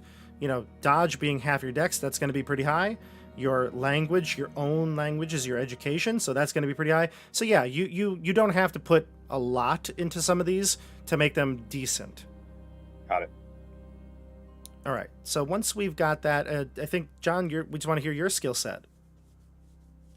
Sure. All right. So I don't know if I got everything added in there, but let's go with this. So I've chose firearms, Nice. which are at 55. Nice. I think I'm gonna up that. I didn't allocate all of my backstory points, just my occupation points. These are just your job. Exactly. Yeah. Mm-hmm. Yeah. So persuade is at a 50. Gotcha. Fighting brawl is at a 55. Locksmith is at a 50. I'm adding everything up. I'm adding the thing in the parentheses. Should I just be telling you you add everything together. Yeah. Mm-hmm. Awesome. Then spot hidden is 50. Sleight of hand is 25. And stealth is 60. Ooh, okay. That might be a very useful one, stealth. I could see that being good for you, too. Yeah. You're playing the rogue. Got it. Apparently, that wasn't exactly what I was going for, but it's what happened Again, once I saw the skills that were available to me. Tim's the healer, you're the rogue, and Dasha's the tank. Dasha is the tank. It worked out. It worked out. All right, so now, John, of course, you can touch up anything, and all of you, right? From now till next session, which is going to be next week, you can touch things up and fix things, finagle it the way you want. And then when we get to game time, we'll post those PDFs so you can all take a look. But for this point, we'll spend the last part of this session 0 talking about the characters' backstories and how you really got to know each other. So like I said, you're in an affluent Boston suburb, and I think I looked it up. And... We're in Southie? Affluent. I don't know how to spell that. There was one that I had looked up that I thought was perfect for this. And now I can't remember, and I forget. So, Wellesley? Wellesley? Wellesley? Is that it? Where's the college at? Cambridge? College is in Cambridge. There's a couple places here, but like these might be current day, like Cambridge has Seaport, always been pretty up and up. Back Bay, but these are like in the city, aren't they? Close to the city? Back Bay is really close to the city. That's what I mean. So like I want a suburb. Yeah, but we can decide it if you want. Wellesley, apparently, if you Google it, is very nice in real life. There's colleges here. There's it's one of the wealthiest cities in America, apparently. Yeah. It honestly doesn't matter. It could be like anywhere USA. This doesn't have to be. It's also not going to be the actual place, right? This is a fictional setting, but it's up to you all if you want to make it a real place or a fake one. Oh yeah, Newton. That's a nice place. I think I've been to Newton. But what are your thoughts? Do you want to make a place up? Do you want to pick a real life place? I like the idea of it being a real place, but I guess Sure. I don't really care. Okay. Yeah, it doesn't really particularly matter to me too much. Okay. Weston. This is the one. Yes, I think I saw this has an old history, and it's one of the wealthiest places in the U.S. If you live in Weston, thank you for watching. Appreciate it. Join the Patreon. Please, come on now. Hey, we're all coming from a suburb of New York City. We're not doing so bad. Okay, so this is according to Forbes. All right, ready? Damn. Forbes says that it's no accident, however, this small New England suburb is largely unknown to those from out of state. Residents pride themselves on their well-kept town, but often brush off its moneyed reputation. This is exactly the place I think I want to be. This is exactly what Call of Cthulhu is all about. This is it. Sounds great. This is it. So we're going to be in Weston, Massachusetts. west of Boston, west of Boston. So there you go, Weston, 15 miles west. Oh, Okay. Now I get the name. The Not name- that intelligent. They're rich, but they ain't that smart. The name works. The name works. Okay, so we're going to be in Weston, Massachusetts. And again, everything we're doing here is fictionalized. If I say something about Weston, I don't mean it. I don't really know anything about it. So that's just where we're at here. Let's see. Okay. It sounds great from that Forbes description. So if you're upset, blame Forbes magazine. All right. Welcome. Some people are coming into the chat late. Does John have a 6 intelligence again? No, I don't think so, John. What's your intelligence? Intelligence on this character, I guess, is going to be education. It's a 55. Well, no, there is intelligence, is there not? Oh, no, intelligence is 80. You're right. I'm the smartest character in the group. He actually is so smart. He just doesn't have Incredible. an education to back it up. Exactly. Okay, That'll play out in its own way. yeah, it will. It's going to work out great. So let's talk about the characters. How do you all know each other? Did we all agree that Dasha, you're visiting? Is it mother, grandmother, Grandmother. grandmother? Okay, Yes. that makes sense because you're what, 18 years old? Yeah, like 18, 19 years old. Pretty young still. Actually, there is one more mechanical thing we need to decide here, and that's age. And everybody, I feel old. All right, in real life, I feel old. Reading through this, listen to this. So, just tell me what you think your character's age is. So, Dasha, 18. Yeah. Okay, Tim, what's your character's age? 32. What's your character's age, John? 48. Okay, 48, 32, and 18. If you're 15 to 19 years old, Dasha, you're going to deduct 5 points from your strength and size. And actually, I forgot about this, so this might throw off a couple of things. If it does, we'll finagle it later with the skill points, things like that. But you deduct 5 points, okay? You also deduct 5 points from your education. Okay. So, yeah. Okay. However, you roll twice to generate a luck score. We should have done this before, everybody. I forgot. I skipped over this part. It's literally like this. It's after luck and after your other attributes, hit points, and things like that. But we'll just tweak it once we get it off camera. So Dasha, roll your luck again. If you get higher, you can keep it. Can you remind me what the luck roll was? 3d6 times 5. And see, everybody, this is where I say we're going to fumble through this game. 12. So you don't want that. You want the one you have, because I think you rolled like, what, a 15 or something? Think. What is your luck? My luck is 50. So actually, Oh, that's better. that's better. 60. 12 It is times better. 5. Yeah, it is better. So take it. Take the better one. I will take that. Okay. Awesome. So And I'll. yeah, deduct the 5 from education and deduct 5 points. It's among strength and size. You can do like 2 from strength or 3 from size, something like that. It's up to you. Okay. Sorry, I didn't hear you. You good, Dasha? You know what to do? I think we got a freeze. Oh no, Dasha's frozen. All right, if she goes out, we'll come back. We'll try to get her in as soon as possible. Tim, you're 38, 32. Yeah.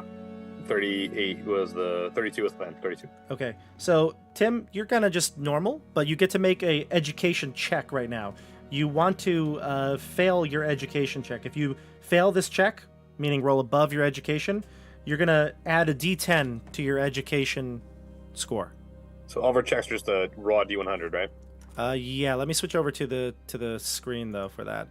Sure. Yeah. So it's a D100, and you're going to roll it, and if you get above your education, you're gonna roll a D10 and add it to that. I got a 22. No, so you pass your education check. So you're going to stay where you are. Nothing changes for you. All right. Perfect. Now, once you hit 40, John, Yeah. you're 48. 48. 48. Right 40 to, age. yes, 40 to 49. 48. Ain't it great? You could make 2 improvement checks to your education. So this might bump up your skills a little bit. Right. So make 2 rolls, 2 D100 rolls. You want to fail these, basically. You want to get higher than your education. All right. So my education's 55. Nice. 92 and... No, that's 2 D100s. That's a Oh, 64 and a 20. So one, you're going to get a D10 and it adds to your education. It's going to give you a couple more education points. Okay. All right. So you can add those. But Now, when you're 40, and Dasha, this might be hard for you to understand here, but when you get older, these things start to fail, all right, in your body. When you get to 40 years old, you deduct 5 points among strength, con, or dex, and you reduce your appearance by 5. What is up with that? Yeah. That feels cruel. So you have to take 5 points away from strength, con, or dex, and then reduce your appearance by 5. If anything, I think I've gotten better looking over the years, personally. Like a fine wine, Bob. Like a fine wine. Yeah, but you're not 40, Bob. I'm knocking on the door. I'm on the other side of... I'm on the wrong side of 35. You're knocking on a door. Before we go ahead, you said I'll have to roll a d10 as well to affect my... Yes, you'll get a d10 to add to your education. I'm rolling the d10. I got a 9. Okay, So you're... cool. Yep, so you're going to add 9 more points to your education, which means you graduated. Maybe you took that course, you took the, what's it called? You took the GRE. test, the GR, yeah, you got it. All right, you made it. Makes me to 64. That's respectable now. That is. It's a high school graduate. Mm-hmm. All right, so I'm gonna minus 5 points from one of those, and then 5 from appearance. Yeah, 5 from appearance. Wow, and it just All right, gets worse. 60 to 69 years old, you reduce appearance by 15? Oh my God. 80 to 89, you reduce it by 25. Just hideous. My The God. Walking Dead. I think I'll still be all right at like 80. Bob, I did- Can you just read that one more time to make sure I did it right? I'm reducing 5 from appearance, and I'm reducing 5 from either strength, con, or size. Strength, con, or dex. Strength, con, or dex. All right, I took it from strength. Okay, I'm good. great. And then Dasha, did you hear yours? I know you froze earlier. Yes, it was 5 from education and then 5 from a combined strength and size. Is that correct? Yep. Mm-hmm. Okay, I'm almost done updating my stats with all Okay. of that. And then, like I said, after the stream here, we'll do that. But the age does play a factor, and it's an interesting one because age doesn't in D&D, right? You could be a 90-year-old wizard and you're still just able to do everything like normal. But here, if you are 90, you're basically in the grave. It's like you deduct 80 points from your strength and con or dex. You have to, between the three of them, it's like massive deductions for playing an older character. And like I said, more experienced stuff you lose out on being younger. So, but anyway, that's the age part. So now how do we all come together? How did this happen? Who's who? And do we have names for any of our characters? I do have a name. My character is Dougal. Dougal. I love that. Yes, Dougal. Like Cher. Just Dougal. Just Dougal. Are you Scottish? Sounds like you're Scottish. I don't know why you'd think that. Dougal is a Scot from Scotland, that's for sure. Yes. And all Dougal likes to do is serve beer and whiskey and make people happy. Okay, I can see this. So you're from Scotland. Are you an immigrant? Are you a citizen? What do you think, John? I didn't know there'd be so many questions. Does Dougal have, do I have to tell you everything? Yes, No. Dougal is an immigrant from somewhere. It's always hard to remember exactly where I've been in all these days, but that's why you drink, to forget the past, isn't it? Makes sense. I like it. I dig it. So you're an immigrant from somewhere, maybe Scotland, maybe not, and you're here in Boston, and we'll see how it connects to the others. Dasha, I think you had the more clear cut. Your grandmother is the affluent owner of the home that you're staying in, and you are a student in Harvard. Yes. Yeah. Okay. Yeah. Not Yale. You didn't. Not you didn't- Yale. Yeah. Okay. No, Harvard. Gotcha. All the way. Maybe I met Dougal. Maybe me and some of my new communist friends went out to have a drink one night and talk about our new ideology and how we can help the workers' cause, and met him there at the speakeasy. That's very possible. Nobody loves a communist more than a European. Bring it on. As long as your money pays. Okay. Yeah. Are we really gonna have a bunch of adventurers meet at the tavern? Because like, They're all just using my character because she actually has money, so she can buy them drinks. But then they're all like, "Yes, down with the rich," and she's like, "Yes, let me use my parents' money to buy." Let them eat cake. Mom, can I get some money? Yeah. That's exactly what my character is.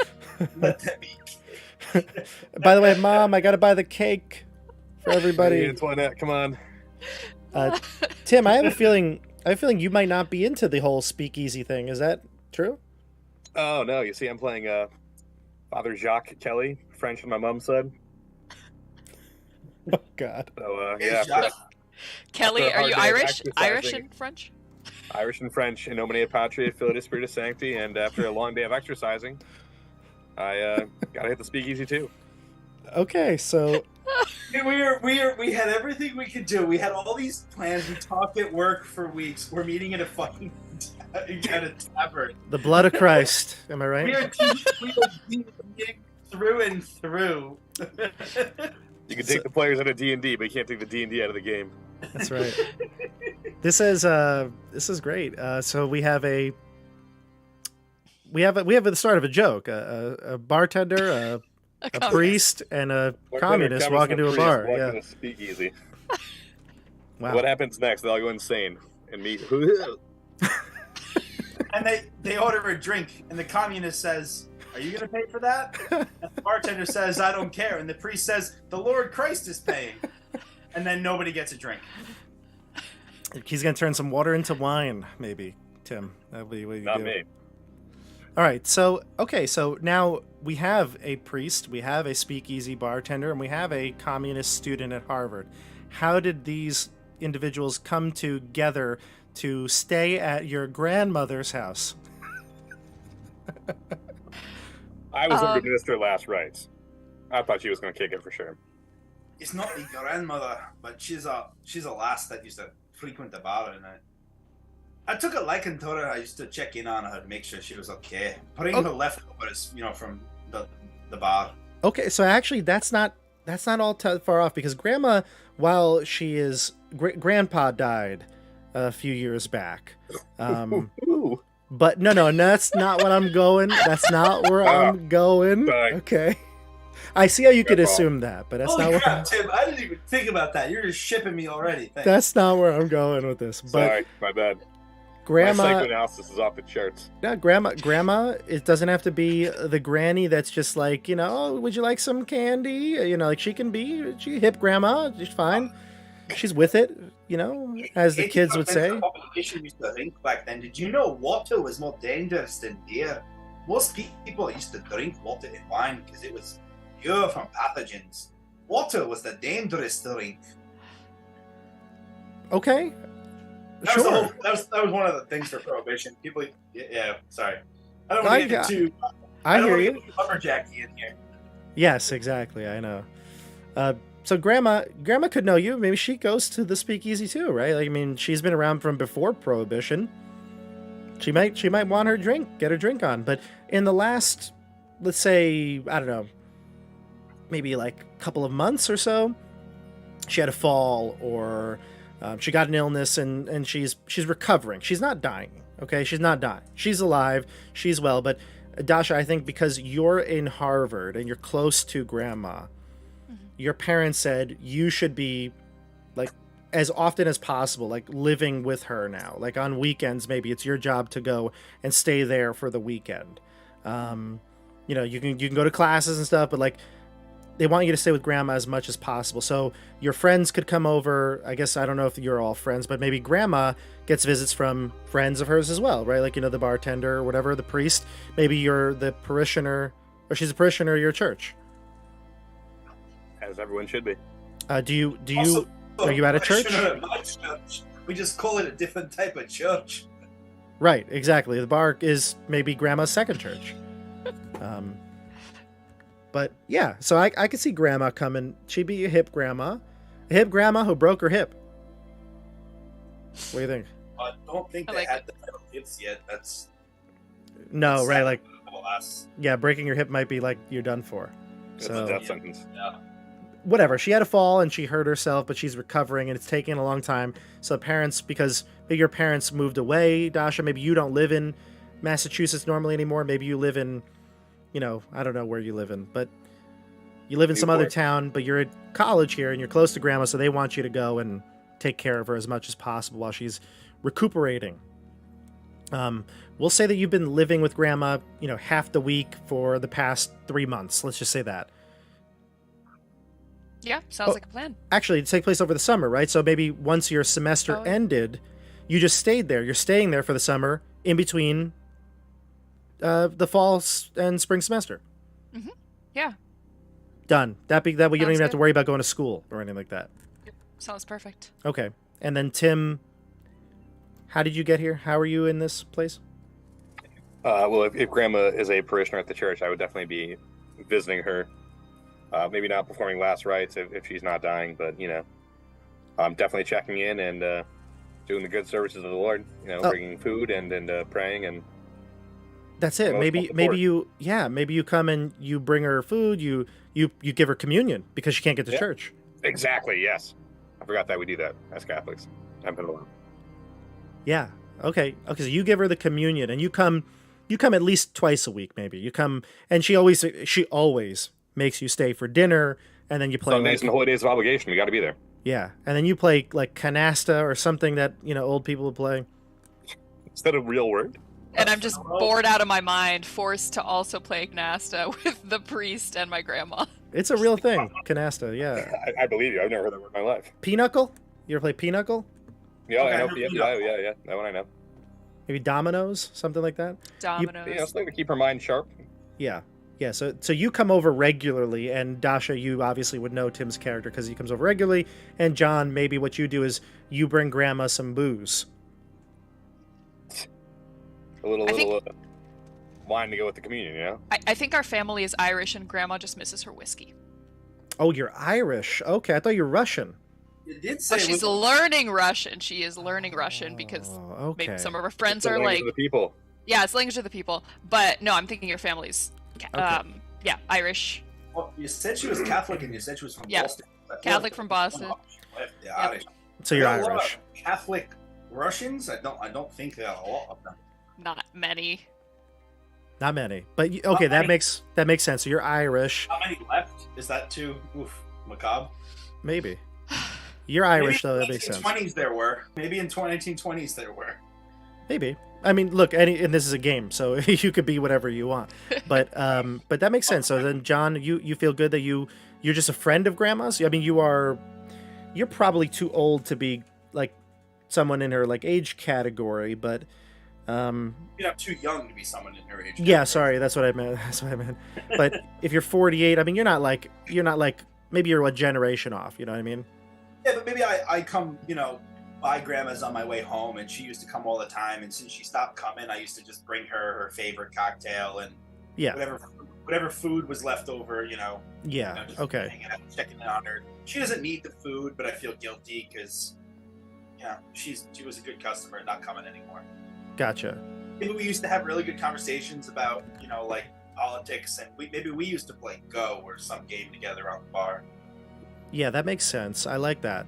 Okay, so maybe you come and you stay for hours because you're just playing cards or a board game or something to keep her occupied. And I imagine, Dasha, I don't know about you, how your relationship with Grandma, but you're an 18-year-old, you're a kid, so you don't have any respect for anybody. Maybe you don't like being home with Grandma all the time. No, I think I'm bored out of my mind. I'd rather be, going on, I'm sure my friends are going on fun summer trips and adventures, or just, huddling down back at Harvard to read some more like The Karl Communist Marx, Manifesto. Yeah. Communist Manifesto. Yeah, Right. I am bored out of my mind. I don't want to be sitting here in this bourgeois environment playing board games. I could be using my time better than this. Everyone else's dead poets is sighing. I want a dead poet society too. Basically. You have nothing to lose but your chains. This grandma and these old guys here, like, what? No. Seize the day. Yeah.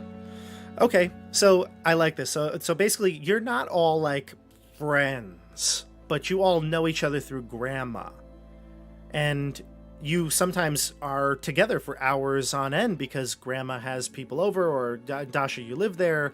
I like this. This works out very well. I think that's it, everybody. That's like how to make a character and like form your group. There might be some little things that I missed. We fixed the age thing. But I think that's it. Is there anything else you want to add to this? Oh, Tim, can you give wine as part of communion in the 1920s during Prohibition? I don't know, but I'll find. I imagine there's got to be a religious exemption, but I don't want to say for sure. Let's find out. Oh no, 100%. So I literally do this every year. Yes, there was religious exemption.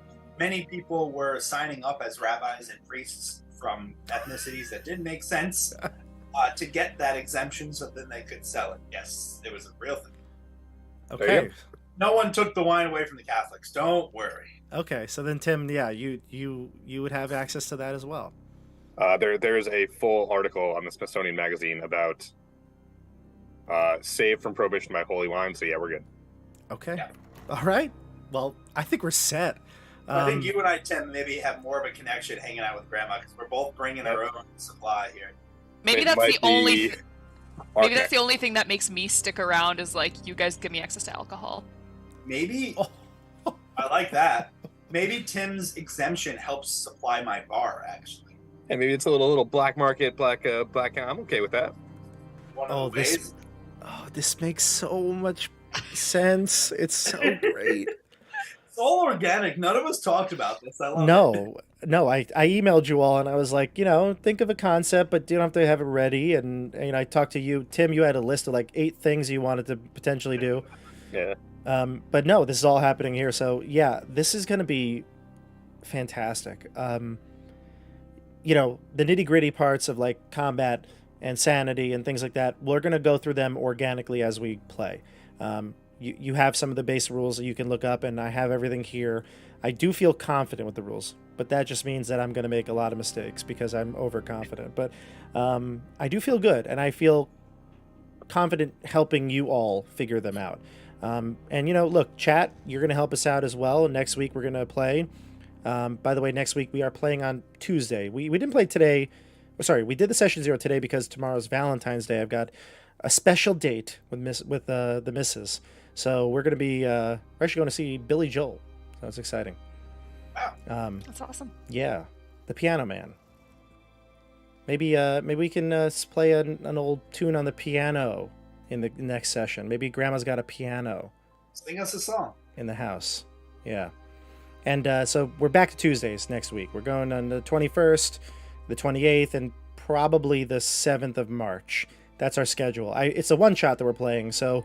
But because we're going to be learning, and because we're going to be wanting to do this, properly, not rush anything, we just figure we do it more like a normal stream. And so if it goes longer, it goes longer. I mean, there might be some restrictions with Dasha has something going on, but I think we'll finish it within the 3. I mean, it's a one shot, like I said, and that's going to give us like 7 hours or so to play it. I'm so excited. I think it's going to be good. That's it for now, at least. 3 sessions. We'll see. But thank you for watching. If you stuck around here, it's getting towards 11 on the East Coast. We'll be back soon with more Call of Cthulhu, and you can also check out all the other things here on the channel. Keeping the Borderlands plays on Wednesday night, where you'll see Tim and John, and as Dasha said in the intro, she's been on a bunch of other things here on the channel too, so check everything out. Make sure you like this video. Also, for those of you who are watching the live stream, if you could leave a comment down below after the live stream, I think that helps the algorithm a lot. I know that this is not a Cthulhu channel, but I'd like to at least, like I said, get the word out, cast that net, so that other Cthulhu fans can watch our shenanigans here. Need more fans to keep us honest about the rules. Yeah, Yeah, really, please. actually. Yes. Help. Yeah. Yeah, it would be nice to have that little help. I mean, like I said, I don't want to be like every time we do something, look into the chat. I kind of want it to be quick and we just make quick ruling. But especially after the game, I'll look back and see if we did anything wrong. And I want to make sure we do learn the rules. Because like I said, I mean, I've been eyeing this game for probably actually a couple of years. I think probably in like 2018, 2019, when I was doing a lot more D&D at the gaming club, I was trying to do some horror type thing, a one shot, and I was like, I think Cthulhu sounds like a great game for me, but I never got into it. Never too many games in my life.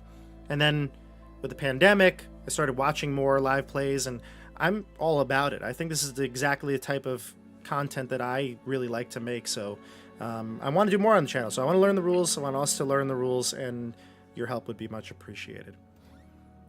All right. Well, everybody, we'll see you on the tabletop next week for more Call of Cthulhu. Have a great night, everybody. Good night.